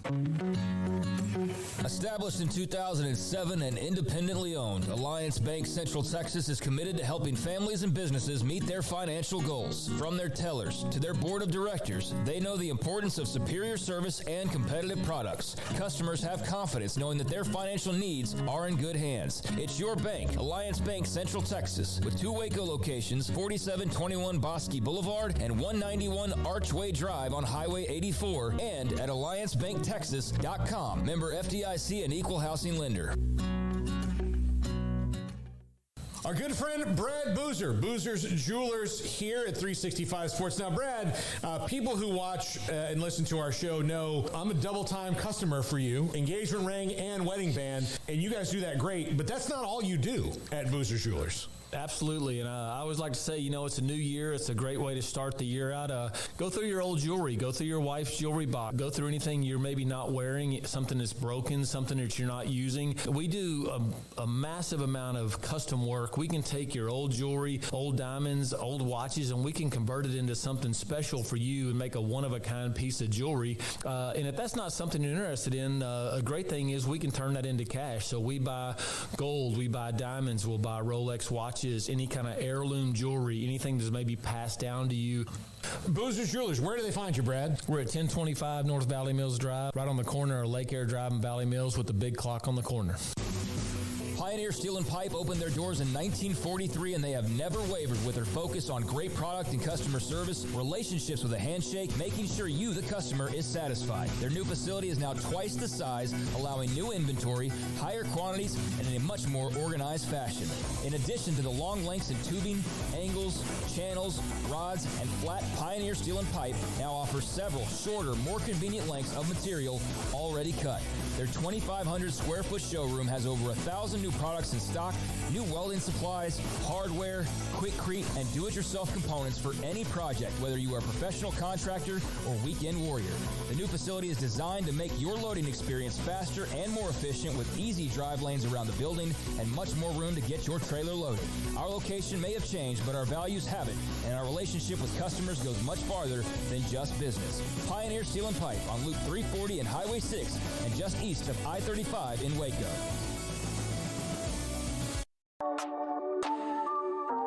This is Craig Smokes Off the Radar, presented by Alliance Bank. They take pride in making banking easy. AllianceBankTexas.com. All right, so welcome into Off the Radar here on 365 Sports. Taking a look at some things that are, off the radar, and really for us that just means some things that are not necessarily college football related, although sometimes we still dip into college football as it warrants. But an update from the Olympics. No. Yes, I'm not going to update individual events, but yeah, I am going to talk about the Olympics. So right now, you've got China on top of the gold medal count with 11 golds. U.S. with 9 golds, and France in a 3-way tie for third place, or I guess the overall bronze, as they have 8 golds along with Australia and Japan. So that's where we sit, and there's a bunch of other countries that they're sitting there with 5 and 3 and 2 and whatnot. Now, as far as the overall medal count goes, Team USA on top of that, 37 medals for the United States, 9 golds, 15 silvers, 13 bronzes. You've got France, the home country. It's interesting how the home country always seems to do well. Well, you're right, and I used to be an Olympic Games aficionado. I really was, like an historian. And not so much. Bring some of that back we got this little pocket of time for every 2 years, basically. I know. I just maybe the COVID year kind of screwed me up on every 4 years. But you're right about that. I don't have the history there. But when you're going to host the games, you know how many years in advance? 8 to 12 years or so. You know, a pretty good amount. So you start. Your facilities get better. You're going to be. Those are some of those facilities you're going to be using during the Olympic Games, and so the athletes have better training, and then there's more money pumped in, and I think for the most part you better be better when you're going to host the Olympic Games. I mean, people are going to go no matter what, but I think you're right about that. Yeah, it just seems like there's always the host country sitting up there, and I don't know, maybe I'm just imagining that, but it does feel that way. So yeah, France sitting there with the second most medals. China with 24 puts them in third place with the other most medal counts. Now, like I said, I'm not going to spoil anything. No, let's do it, please. No, I'm not going to do that, but I am going to just make mention of what was kind of coming up later on tonight and some of the things that you can look forward to. First of all, I did want to ask, though, what is y'all's opinion, if any, on the 3-on-3 basketball? Because that is one of the unique sports. Yeah. Now, I know that as an American, if some random person stumbled on our stream, you don't like it because y'all aren't good in it. Well, one, that's true. We like winners in this country. But second of all, I just don't enjoy it. I'm sorry, Jimmer Fredette's being made out to be like Michael Jordan on this team because he's the most recognizable name. And it's maybe for the folks who watched him in college, that reels you in. Jimmer Fredette's on the team, but it does nothing for me personally, even though I think he's a great player. And I just, the bits that I've seen of it, I'm not a huge fan of it, but I know, look, in future years, breakdancing is going to be a sport, and I was just curious where y'all thought You're kidding me. No, it is right now. Yeah. Yeah, breakdancing. Breakdancing's a sport. It was a little bit of, to me, a reach when they started, with all due respect, I know there's a skill, when they started doing the skateboarding and things like that. Just because I'm again, I can see that fitting in, though, but I understand where you're coming from with that as well, not being an Olympic sport. It does stink because, baseball and softball are in it because the French are we're not building that because we don't do it here. Mm-hmm. And so that's fine, but then you're okay, but instead of that, you can watch break dancing, which might be fun to watch. I don't know. I haven't tuned into it. So yeah, I probably won't as far as that one goes. But the 3-on-3 to me, it's something that it's what do they have that league that what's his name, a rapper? Big Three. Yeah, that's better though. It is better. That's better. At least there's some name. That's better. If I see that when I turn it on, if it happens to be on, I'm not going to watch it. The 3-on-3 Olympic basketball, I want it to be better, and it's just not. Yeah. Yeah, so some of the rundown from today to some of the things to be, I guess, mindful of heading into the night. And that's not the only reason. I just don't want to spoil because I do know a lot of people who TiVo Olympics or they try to go throughout the day and not see anything. It doesn't always work, but for the most part, it does. All the alerts that you get now from everywhere, it's almost impossible. Turn those off. Yeah, and your sister is on pins and needles. Right, so she's somebody who doesn't like to be spoiled, and so I'm not going to do that for the chance that there's somebody like her in the chat. And if you want to know, then you can just go look for them. I don't need to be your go-to there necessarily, but prime time in Paris later on tonight. They will have the women's all-around gymnastics final. So Simone Biles trying to add some more gold to her repertoire.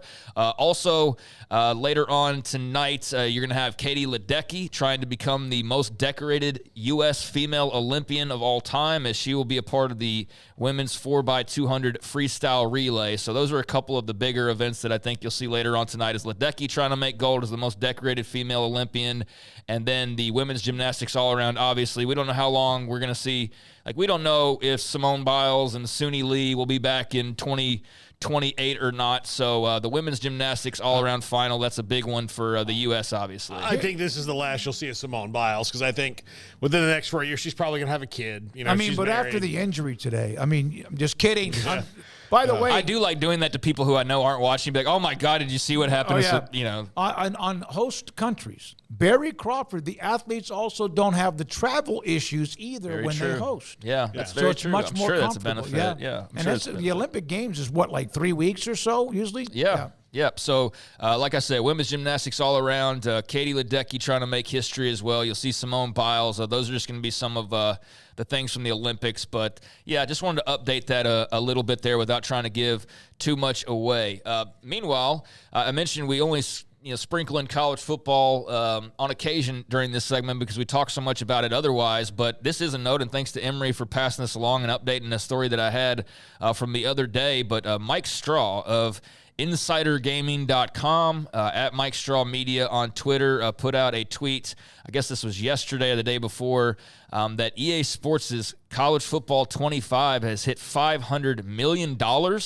And he said that internally, as I've reported in the past, they viewed the game hitting around $150 million as a success. So if $150 million was a success, what the hell is $500 million? And you are, 2 weeks in, not even 2 weeks into having put the game out officially. So if all that holds, in addition to some other things that he mentioned, over 5 million unique paid players across PS5, Xbox Series XS within its first week, 500,000 more played via the play trial through EA. So it is crushed expectations. And you know, how many people are picking up games for the first time in a long time? I mean, that otherwise weren't playing video games. I think for especially older crowd who grew up with NCAA, it's probably in the hundreds of people I've seen going, I'm going to go buy a PS5. And I was, during one of the breaks, I was looking at what it cost. Yeah. I mean, I keep seeing all these people playing it.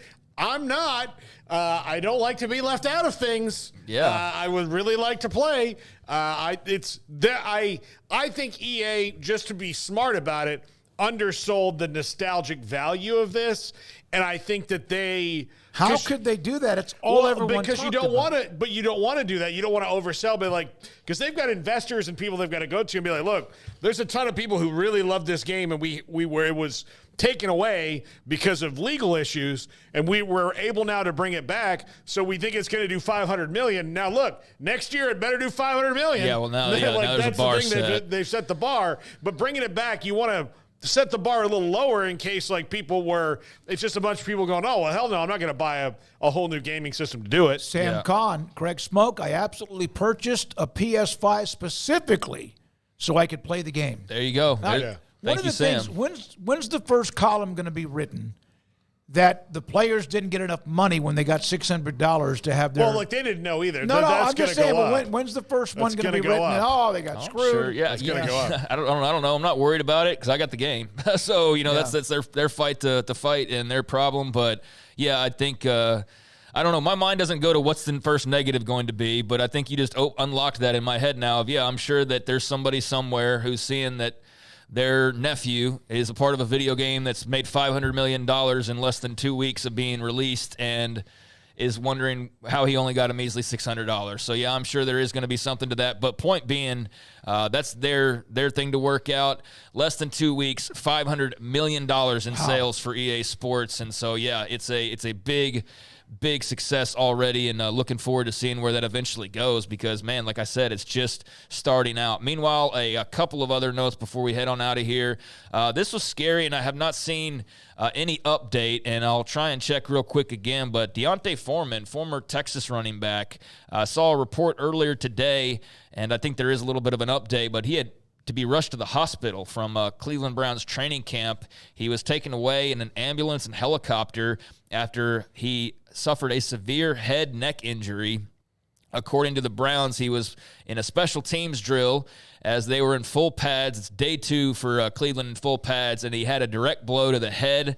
that gave him some neck pain. They worked on him, the medical staff, and then put him on a backboard and carted him off the field. But he is expected to be released, if he hasn't already, sometime this afternoon. And he will get some x-rays and CT scans if he hasn't already and be back with the team. But, just a direct blow to the head. And you just never know, man. He's carved out a nice little career for himself. He's bounced around a lot, but he's lasted. That year he had at Texas was and he's just lasted amazing. He's lasted at running back in the NFL, which is no easy feat. But, he had the 2,000-plus yard season at UT that closed out his career. He was really, really good for Texas. And so initially I put that on the list, having not seen the update, but it does look like he's going to be okay. So that's good. Texans for 2 years, Indianapolis, Tennessee, Atlanta, Tennessee, Carolina, the Bears, and now Cleveland. He's played almost 7-8 years. Been on the practice squad a couple of different times, but that year he had in 2016 was mind-boggling. His balance, and it seemed like he would be in a little pack, like a rugby pack, and then all of a sudden just take off and had enough speed to separate from Texas City High School. Yeah, he was tremendous for them that year and really kept him afloat in so many ways. All right, let's see here. I thought I had one or two other things. I think I mentioned 3-on-3 basketball, mentioned the video game. No surprise, Charles Barkley. I don't know if you guys saw this. He was on the Dan Patrick Show, and there's a lot going on right now with the NBA and their lawsuit. Warner Brothers Discovery suing the NBA over the fact that they've been pushed aside for the Amazon deal and feeling as that's not legally right or what was agreed to. Then there's going to be a bit of a court battle for this, and I guess not really caught up in the middle, or Charles Barkley and the whole inside the NBA crew, people wondering about their futures. They still have an additional year left. We didn't see the last of them. No matter what, they will be on TNT this year. The question is about what happens after that. And you might remember that early reporting suggested that if TNT lost the NBA, that they would see the inside the NBA crew split apart, maybe move en masse. Well, Charles was one of those that came out and said, I'm probably going to retire. And he said that if it's not going to be on TNT, then I'm probably going to retire. Well, he's changed his tune a little bit, as you might imagine. Well, he's got a lot of left on that contract. That's what 30 or 40 million will do to you. He was on with Dan Patrick, I guess, a day or two ago, and Dan was really pushing Amazon as being where they need to go because that's where they would get the most money. Dan sounded like he wanted the Amazon deal is what it sounded like more than anything. But Charles let it be known that they are talking to anybody and everybody, and that includes him and everybody else in that cast. He still said that Ernie Johnson is the least likely to move because he's a TNT or he's a Turner lifer. Yep. And so he's not sure about the odds, and that would be all on Ernie's shoulders to decide that, obviously.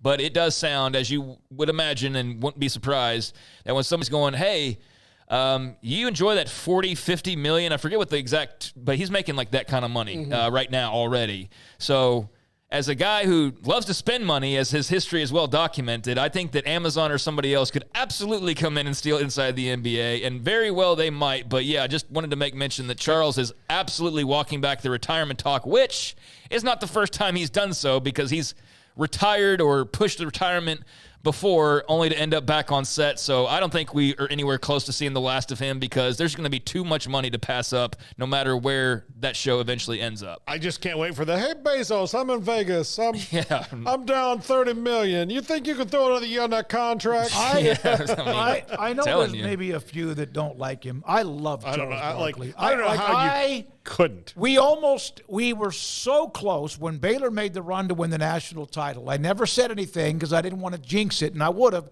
We were so freaking close. Because remember, we had Clark Kellogg and others to having him on the eve of the national championship, and just it got complicated with his schedule. I was devastated. I love his personality. Says whatever he wants and doesn't give what anyone thinks about it. Yeah, and he's still kind of holding to his guns about if they split up the TNT crew, then that's going to be it for me. But you watch that Dan Patrick interview and tell me there's not a price tag that can bring him back to the inside of the NBA set, and there absolutely is. And that was a very good impression, Paul, by the way. That sounded a lot like Charles, but Charles still leaving it open, although I think the hardest guy to pull is going to be Ernie, to get him away from Turner Sports. At his age, I think he's made money. And he seems to be someone, now, again, everybody has their price, but he seems to be somebody with what he's been through, his family, he seems to be pretty much a lifer there. Yeah. Yeah. And then the final thing for me here, and if you want to add Sunday Ticket in at some point, I don't really have the details for all of that, but I did want to make mention, though, that speaking of the NFL, football's back, baby.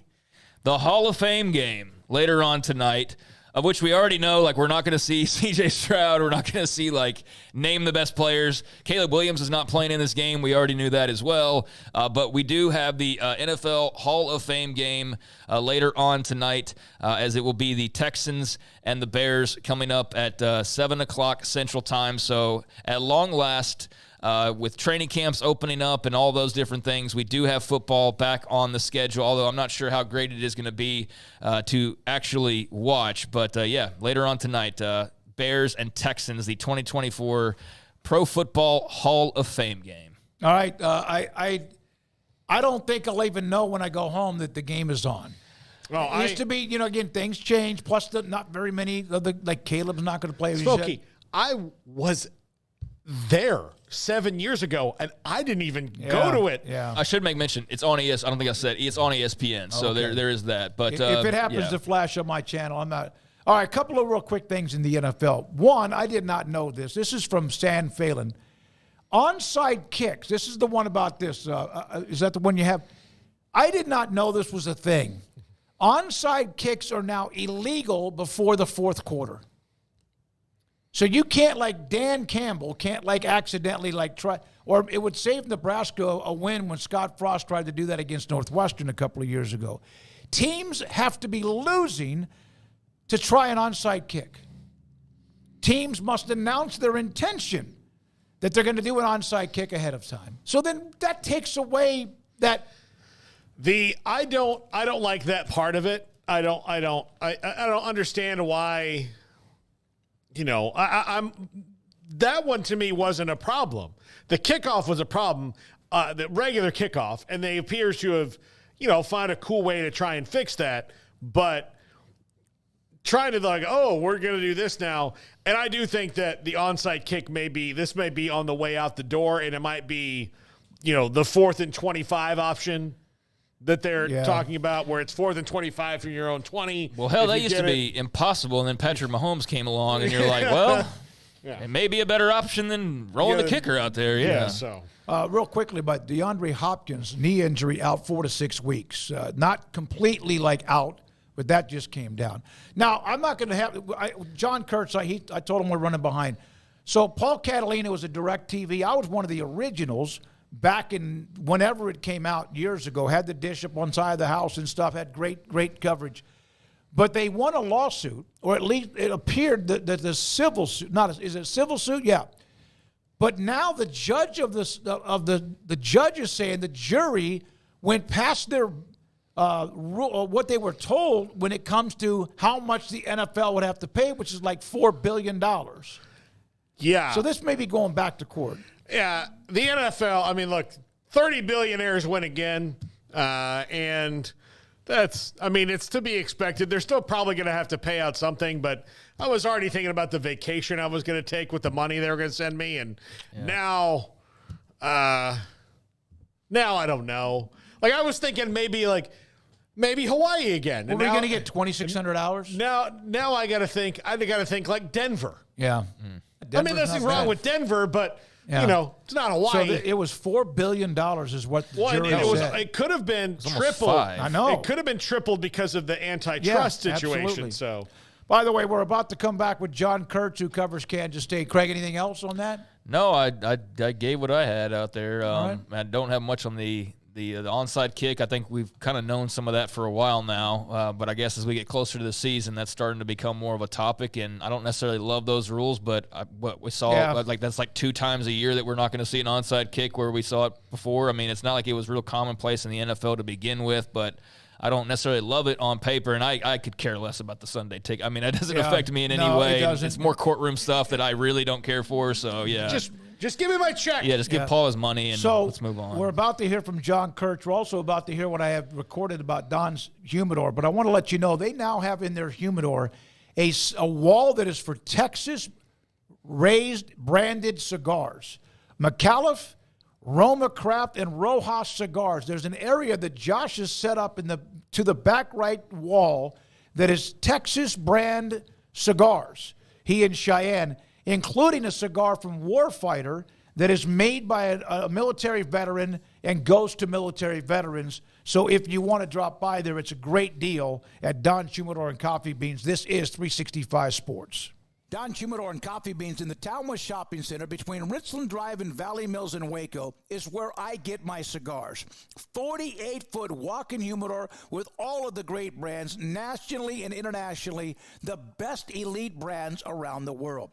And how about this email from owner Josh Caldwell, who told me about a couple that drove in from Fort Worth to Waco purely based on listening and hearing me talk about Don Humidor. They have a pipe that's a bit of a family heirloom that needed to be repaired.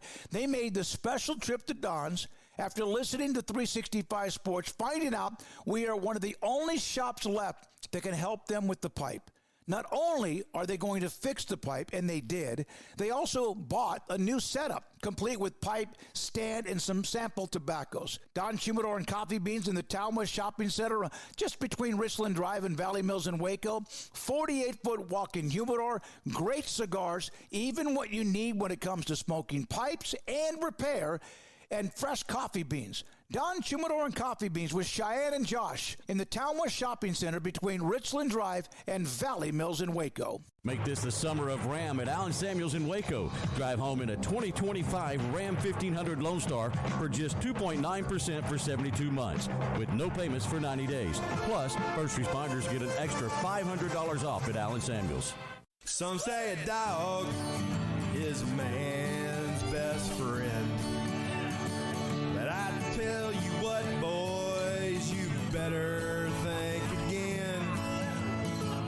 'Cause there ain't nothing better than some cows, pigs, and turkeys too.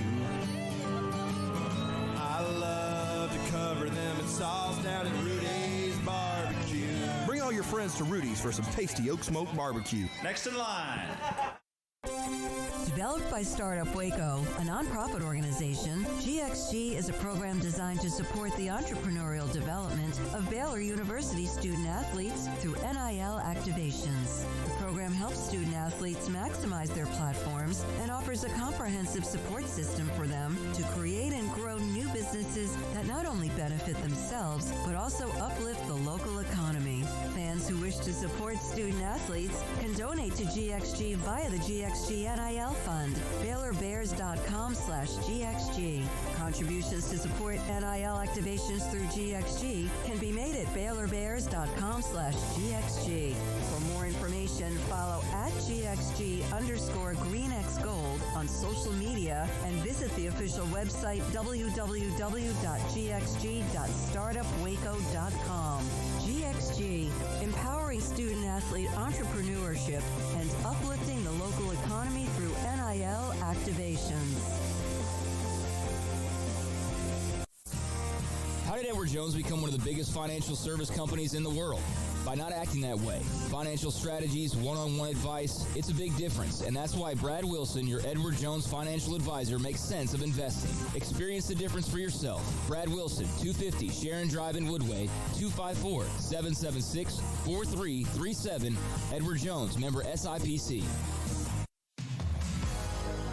This is 365 Sports, powered by Sikkim365.com. The 5 o'clock hour is sponsored by Edward Jones Investments. With financial advisor Brad Wilson, investing his time and experience back to you and your money during today's changing times. Edward Jones, making sense of investing. Now here's David Smoke, Paul Catalina, and Craig Smoke. Here we go, 365 Sports. John Curts, Kansas City Sports Network, joins us on the show today. He's been on with us many, many times. So I'm watching video on your timeline of Avery Johnson throwing the football and all that. And I know that Chris Kleiman kind of gave us an update when we had him on live in Vegas, but how would you describe him on a scale of 1 to 10 as an efficient passer? And I know we haven't seen much of him, but what would you put? Yeah, well, I appreciate you guys having me on. I mean, I think the narrative certainly that they want to push is that This is a guy that has the potential to be a 9 or a 10. I mean, look, last year he didn't throw an interception the entire time that he was out there on the field, and there were a lot of balls thrown away. I think the bowl game is a really great example of that. It's easy to get sucked into looking at what the completion percentage was, which was just under 50% in the bowl game. But he was up against a good defense and had a receiver core that, again, to me is one of the bigger question marks of this team. How can they step up for him? There weren't a lot of guys getting open against that NC State secondary, and he was just comfortable and content to throw the ball away, which speaks to his decision-making ability. But, I mean, if you go watch his high school film, like, the guy can throw the ball, and watching a little bit today of the practice footage, I mean, it jumps out of his hands. Like, he's got a live arm, and I know that it maybe digs at people around him more than him per se, but like I was reading the story that Bruce Feldman wrote about him in the Athletic/New York Times this past week, and Justin Hoover, who is a guy that's runs a passing academy that Avery Johnson has been a part of and works at the Elite 11 camp. He was kind of like, man, I understand everybody gets all sucked in by the 4.3 speed, but like this guy can really throw the ball, and it's kind of annoying that nobody talks about that because they think about his speed. So there is this narrative that's developed around him because he's got ridiculous speed and athleticism that people don't really think about that fact. But I think he can absolutely beat teams with his arm, and I do think he and his camp are really, really eager to show that this year. So I have no doubts about it at all. And in fact, I mean, there are a couple of throws. If you took just a cut up of his best throws last year, I mean, there are some of them that are just beautiful. I mean, he threw one down the sideline against TCU to Jace Brown that was just a gorgeous, gorgeous play. And then speaking of the bowl game again, NC State, Jace Brown, the touchdown that really put the game away to put them up by 2 scores. Kind of a slot fade to the end zone. I mean, again, just a ball that was put in exactly the right position with touch that you needed to be. So I don't have any doubts about it at all. The guy's got an elite arm. Again, I would direct you to his high school film where, you know, it's different arm angles, off balance, running around, kind of what you're seeing a lot of the quarterbacks doing these days, emulating sort of the Patrick Mahomes style of getting out of the pocket and being creative with how you deliver the ball. And I think Avery can definitely do that. John, are you the only other person in Manhattan rolling around in a lavender purple sports car of some sort? Or is that just unique to Avery Johnson? Man, I am not. It is unique to Avery, which it's funny to me, the commotion that came from that, because like I think people see it and assume like, oh man, like some did, you know, it's the internet, right? I get it, but used all this money to buy this car, and why are we not investing this? I'm like, guys, like this dealership has been doing this with K-State athletes for years at this point. It's a lease, like they're leasing the cars out to the kids. Like this is not him spending a whole lot of money on that. Instead, he was spending his money on setting up basically a mini retreat for he and the skill position players to go hang out and bond and work together in Kansas City this past weekend. Like he funded that and paid for that. He's getting the lease as a part of an NIL deal with the dealership. So yeah, you know, I mean, internet gonna internet, Twitter gonna Twitter. I understand, but it's a pretty sweet ride. So Sinnott, BB, KT Leviston, Will Howard, Phillips Brooks, Khalid Duke, and Kobe Savage are all gone. And obviously, BB, and others, Leviston and others were drafted. Sinnott was drafted.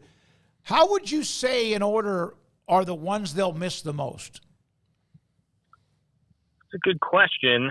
They love Garrett Oakley, who's going to step into the starting tight end role this year. I think what they'll question mark for me there is tight end depth and what they have. And Oakley's got to step up and prove it. But there have been whispers about him having a higher ceiling, at least as a receiving threat, than Ben Sinnott does because of the athleticism that he brings to the table. So he's definitely next in line. And they think very, very highly of him. To me, the debate is like you're listing off those guys. The debate becomes like, all right, is it Ben Sinnott? Is it Cooper Beebe? I mean, they're so good on the offensive line. Typically, I would say like they have such a high floor on the offensive line typically under Connor Riley. I've been using this analogy for most of the offseason, but I view Connor Riley with the offensive line kind of like I view Matt Campbell as a head coach. Like I feel like the years that you look at it and be like, man, they lost a lot. Like this could be a bit of a down year. They're typically going to overperform like Iowa State did last year and be like, man, that was actually a really solid to good group. And then some of the years where you're feeling like, man, this is going to be like one of the best units in the country. They maybe don't quite hit that ceiling, but obviously are still good. So I just trust kind of what they're going to do on the offensive line. But it's I mean, look, it's going to be a drop-off. Like, BB, not only could you move him everywhere, but wherever he's playing, he was just absolutely elite. Kobe Savage in the secondary, it's like, I get it. People look at that, hey, he left for Oregon. It's one of the examples of the transfer portal working against you these days. But, man, they love their safeties. And they have been so good at recruiting transfer defensive backs and sending them to the NFL. They've done it. They've sent 4 guys, transfer safeties, to the NFL, or transfer defensive backs to the NFL in the last 4 years. Like, they just do it every year. Marquise Siegel is going to be the next guy. Joe Klanderman, we just had him on our podcast, K-State's defensive coordinator. He said he would not trade him for literally any other safety in the country. And had he not dropped, he literally dropped like 4 or 5 interceptions last year, was just in the right spot, dropped them. He's getting all sorts of grief at media days about being on the jugs machine. Had he not done that, I mean, he's a guy that would be getting way more national and just Big 12-wide publicity. And Jordan Riley is a transfer that they brought in basically as a Kobe Savage kind of replacement there to fill an extra spot in the secondary. They love him. Love him. So I'm not really that concerned there either. I would honestly, I'm kind of talking myself into probably Ben Sinnott there just because he was such a stud and a reliable, productive tight end. And it's not just what he could do catching the ball, but it's also, if you go look at it, was one of Avery Johnson's 5 touchdown runs against Texas Tech. I would tell you, just go watch the Avery Johnson touchdown run against Texas Tech. Well, it's going to take you a lot of film to get through. There were 5 of them. But on one of them, Ben Sinnott was lead blocking for him. And he gets out there and literally takes out 2 Texas Tech defenders within, it was like a 5-6 yard touchdown run. And he whacked out 2 Texas Tech defenders there. So he was a great blocker too.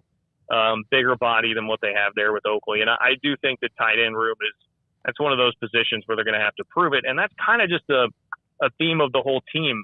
These coaches will tell you, man, we are as talented as we have been since we have been here, easily. But a lot of it is unproven talent.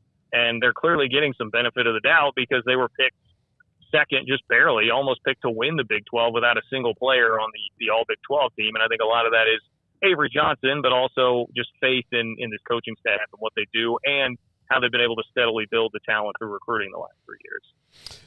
John, wide receiver-wise, how confident are you in that position, which they've always managed to – kind of have some people come out of nowhere or, be very reliable. Do they have a playmaker that will help Avery Johnson in that passing game this year take that next step? Well, Jace Brown is definitely the guy that's poised to be, I think, the best of the bunch. He's got the highest potential, really came on at the end of last year. I mean, you go look at his numbers. He had less than 500 yards receiving. It was in the 400-yard range. He didn't play a bunch at the beginning of the year. He was a true freshman, 3-star recruit. Nobody was thinking about him at this time last year at all. He really burst onto the scene out of nowhere, and he's a great route runner. He's pretty fast, a little small, undersized, but like route running is really the thing with him. And I think he's got potential to be a dude, like a real dude, and clearly has a connection with Avery. They were in the same class. I think there's a lot to like there about him. The receiving room at large, they would tell you, and Joe Klanderman again, another quote I'll steal from the K-State defensive coordinator. He said it's the most talent he's seen in the receiver room since he's been here. He's the guy that's got to defend it every single day. Keegan Johnson was a massive transfer haul last year that they got over like Texas A&M and Notre Dame. He had a great freshman year at Iowa a couple of years ago, but basically just couldn't stay healthy the entire year last year. So to me, I'm in, hey, I got to see it before I believe it mode, but he's drawn some hype again this offseason. He's got a sky-high ceiling of potential if he can step up and be that guy.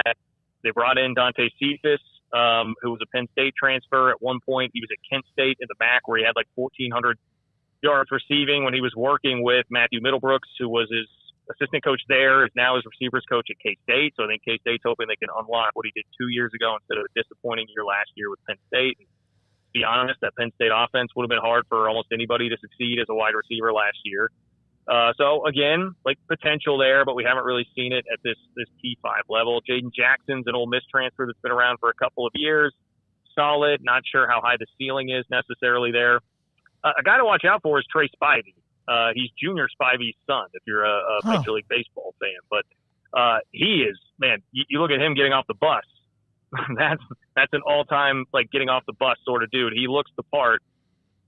He got in a little bit last year, but he has as much athleticism and talent and skill as anybody K-State's had in the receiving room in a while. It's just a matter of all the things that a freshman, now a sophomore, a guy in his second year in the program, I guess.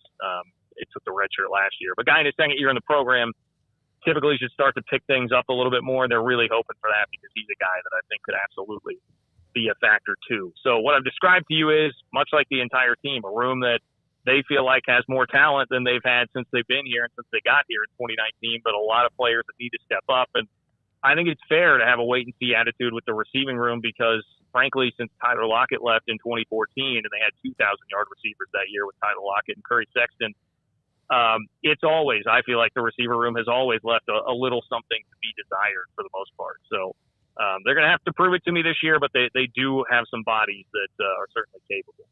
So we've seen this trend where former head coaches go and join other staffs as analysts, consultants, what have you, and sometimes as just full-blown assistant coaches. You got Gary Patterson and Baylor, obviously, is an example. We talked yesterday about TCU and the additions that they've made, like Dana Holgerson. But what's been the early return on Matt Wells being on staff? I know he's been on staff since the beginning of the year, but the former Texas Tech head coach, really well respected. What kind of an imprint has he already left so far to this point? Yeah, I mean, he's a guy that goes back a ways with Chris Kleiman. I can remember asking Kleiman at Big 12 Media Days in like 2021 maybe, who he was tightest with among Big 12 coaches there, and he said Matt Wells.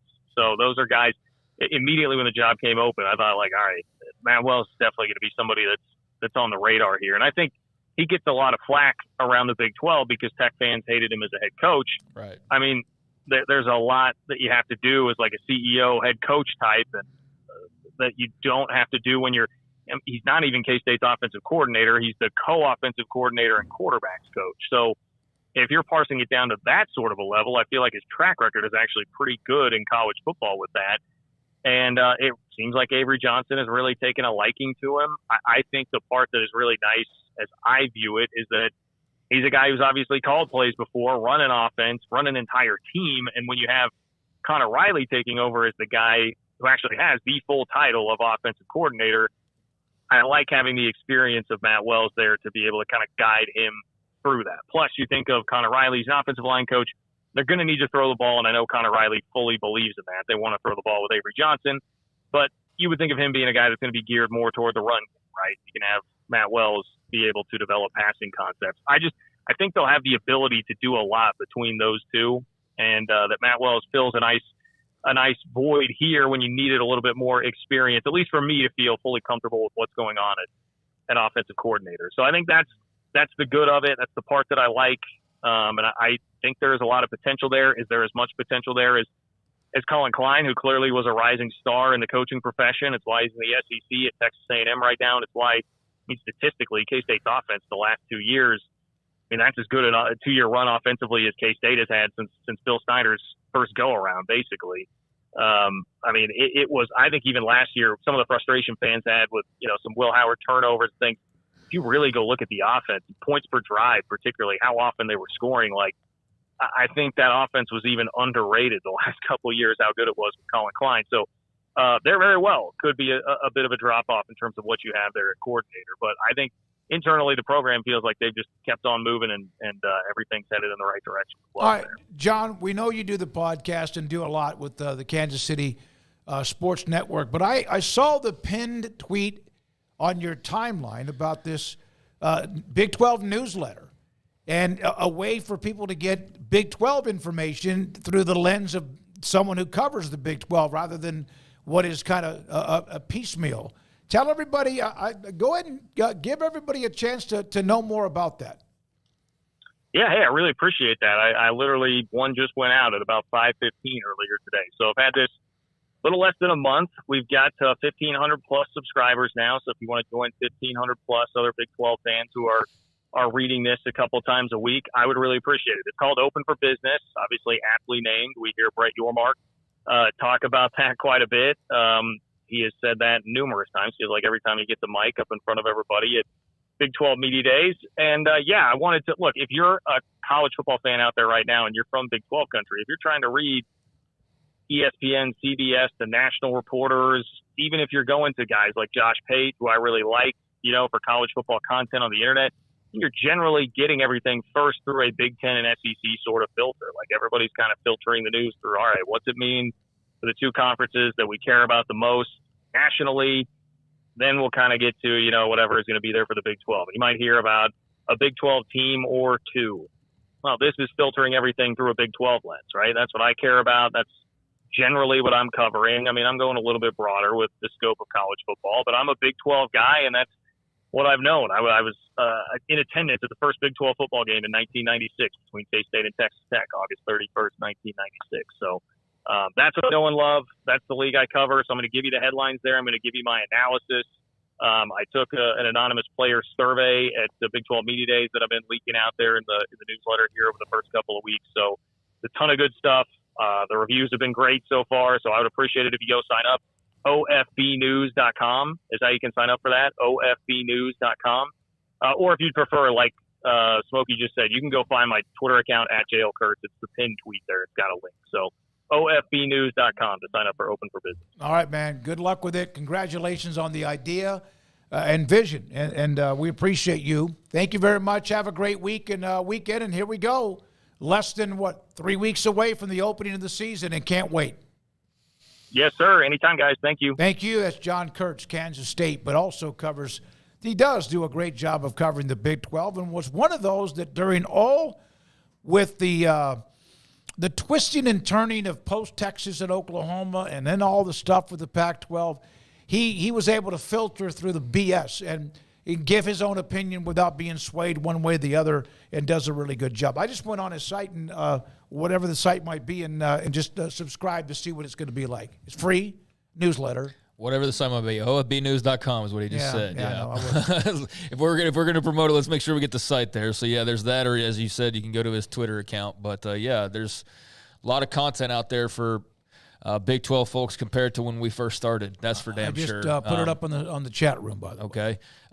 So yeah, that's great to have another outlet or another batch of news to sort through that is a little bit more personalized and more to the point of maybe what your interests are if you're a Big 12 fan. So yeah, that's great, and always enjoy talking to John, and obviously expect K-State to be a very good team this year. So excited to see what old Avery Johnson can do with the full reins in his hands now, and that sweet ride that he has. And man, he had kind of a star aura at media days. I mean, I don't know if it's like the long blonde hair or his I don't know if that was his girlfriend or his girlfriend. Okay, his girlfriend, and like he just was like, not everybody was like Avery Johnson at Big 12 media days. You know what I mean? Like the closest would be like Shador probably. You know what I mean? So yeah, he's definitely packing some star power, and was noticeable immediately in Las Vegas. You know how big time you are when you can say like, "Hey, I'm bringing my girl to Vegas," and they're like, "Yeah, sure, yeah, let's do it. No problem. We want you to be happy." Well, I mean, and who was it? I don't know if it was him, but somebody had like their agents or whatever there. I remember hearing about that from.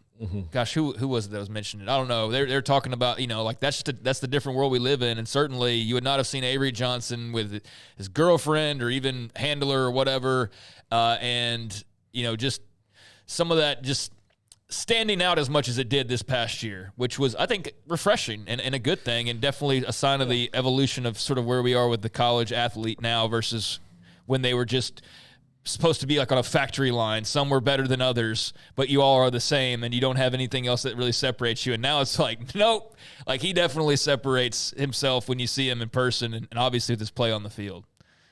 Yeah, I can't wait for games. Can't you guys? No, yeah, it's wait time. For it's freaking time. Games. It's time. When is the Florida State game in Dublin? They are. It's 3 weeks from now, so. Yeah. I'm not sure exactly what day off the top of my head, but yeah, should I eat Irish food while I watch that game, or? I mean, if you want to. I don't know anybody that's really signing up to do that all that often based on food geography videos that I've seen. It's one of the more plain options, I think. Just don't eat during the game. I mean, I'm talking about before the game. I usually don't eat during a game because Okay, what's the top 2 or 3 Irish meals? Potato soup? Something potato related and like sausage. Shepherd's pie, that's not bad. There you go. Stew. Stew. Corned beef and cabbage. All right, when we come back, don't forget now tomorrow we have Max Olson, Grayson Grunhafer, and Tim Brando is back with us. He's been on that summer jaunt and also going through what he does, getting ready for the Fox football season and more. He'll join us tomorrow too, so look forward to that. When we come back, Paul Catalina and the top 5. Celebrate American quality and value during the Red, White, and Blue sales tag event at Richard Carr. Drive the best. Get professional-grade power and first-class interior in a GMC Sierra. Qualified buyers save $9,000 on all 2024 GMC Sierra SLT models in stock with qualified trade-in. Military and first responders save an extra $500. Plus, find Red, White, and Blue savings tags on vehicles all over the lot. Drive home American quality and value during our Red, White, and Blue sales tag event at Richard Carr GMC. Richard Carr. They have the truck for you.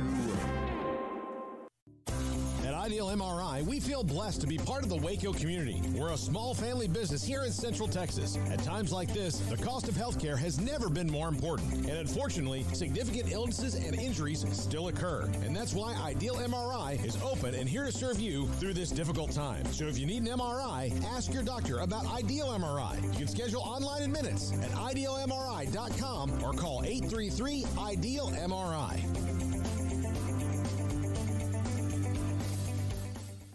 After my first car accident, I feared the biggest damage would be to my wallet. I expected a mountain of bills and a long, drawn-out process. But my Texas Farm Bureau insurance agent was there when I needed her and helped me get back on my feet and in my car in no time. Instead of a hassle, I got reassurance and a quick recovery. Stop by and see our agents at one of our 3 McLennan County locations. Coverage and discounts are subject to qualifications and policy terms and may vary by situation. Established in 2007 and independently owned, Alliance Bank Central Texas is committed to helping families and businesses meet their financial goals. From their tellers to their board of directors, they know the importance of superior service and competitive products. Customers have confidence knowing that their financial needs are in good hands. It's your bank, Alliance Bank Central Texas, with 2 Waco locations, 4721 Bosque Boulevard and 191 Archway Drive on Highway 84, and at AllianceBankTexas.com. Member FDIC and equal housing lender. It's time for Paul Catalina's Top 5, brought to you by Texas Beef House. Where's the best beef in Texas? Your house when you order from Texas Beef House. Unleash the flavor of Texas-raised Wagyu. From our pasture to your plate, TexasBeefHouse.com. Look, new shirt. I guess the cat's out of the bag. I recorded all those before I went to Nashville last week. And here we are with the top 5 brought to you by Texas Beef House. Please use promo code 365sports for 10% off of your order. I did the entire top 25, at least my top 25. Now I'm going to do the preseason top 25 near misses. Today, numbers 10 through number 6, and tomorrow, number 5 through number 1. So let's get to number 10. Let's go to the Big 12 at Iowa State. A lot of people returning for this team, and if they finish in the top 25 and contending for the Big 12, I would not be shocked. But again, with Iowa State, you kind of have to see it 2 years in a row before you believe it. With Matt Campbell, that's been what the par for the course of this program. But this is the most collective group of young guys rising together that he might have ever had. A ton, like I said before, a ton of starters back. I really like Rocco Beck's moxie. Another year as the starter. Plus, they have a depth at quarterback that they really like. They have really good running backs, really good wide receivers. This should be maybe one of his most fun offenses he's ever had. And you know their defense is going to be salty as hell. I think the Cy-Hawk game will be kind of the where this team's going to go. Can they actually score some points against a solid defense, or is this going to be kind of that a little disappointing Iowa State? I actually think their arrows pointed up, and they should be very good this year. Number 9, Kentucky. Brock Vandegrift comes in at quarterback. They have a new offensive coordinator. They've gotten some transfers. Mark Stoops, almost the head coach at Texas A&M, depending on what you believe or how that all went down. Instead of Mike Elko, But this is a Kentucky team that has playmakers, that has a good offense. Mark Stoops coaches a good defense. They've become remarkably consistent over the years. But let's just face it, there's enough SEC teams in the top 25 anyway. And when you get past that first wave of them, into the second wave, like Kentucky just lives there right now. Number 8, Louisville. Tyler Shuck is my big question here. This is a team that rolled through the season last year and surprised a ton of people, but ultimately was not as good as Florida State, even with their third-string quarterback in the ACC title game.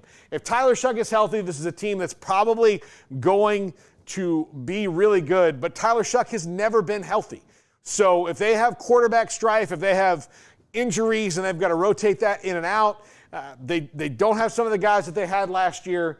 I trust Jeff Brom to coach them up well. I just don't know if this is a team that is really deserving right now of being in the top 25. But they are, again, on the cusp like all these teams are. Number 7, USC. There's just so many unknowns here with USC, and I didn't realize that was an ad. So there we go. But USC, tons and tons of unknowns. How good will the defense be? Is Miller Moss going to be the starting quarterback? Can he do what he did in the bowl game? Where is Lincoln Riley's head really at? These are things that we don't know about the Trojans right now, and they need to prove them. So right now I've got USC on the outside looking in, but it's Lincoln Riley, it's USC. If they wind up being better than we all think, no one should be all that shocked. And finally, number 6, Air Force. Troy Calhoun's got a really good team here. They play a style of football that's really hard to coach against and prepare for. It would not surprise me to see them be a G5 team that is in contention for the playoff. But with G5 teams, you can't just throw them in to the top 25 until maybe they've earned it more than other people. It's not fair that their bar is a little higher, but that's just the fact of life. But Air Force is going to be a lot of people. They're going to be very physical. They're going to be very tough. They're going to be very athletic, and they should be super fun to watch. So watch out for Air Force this year.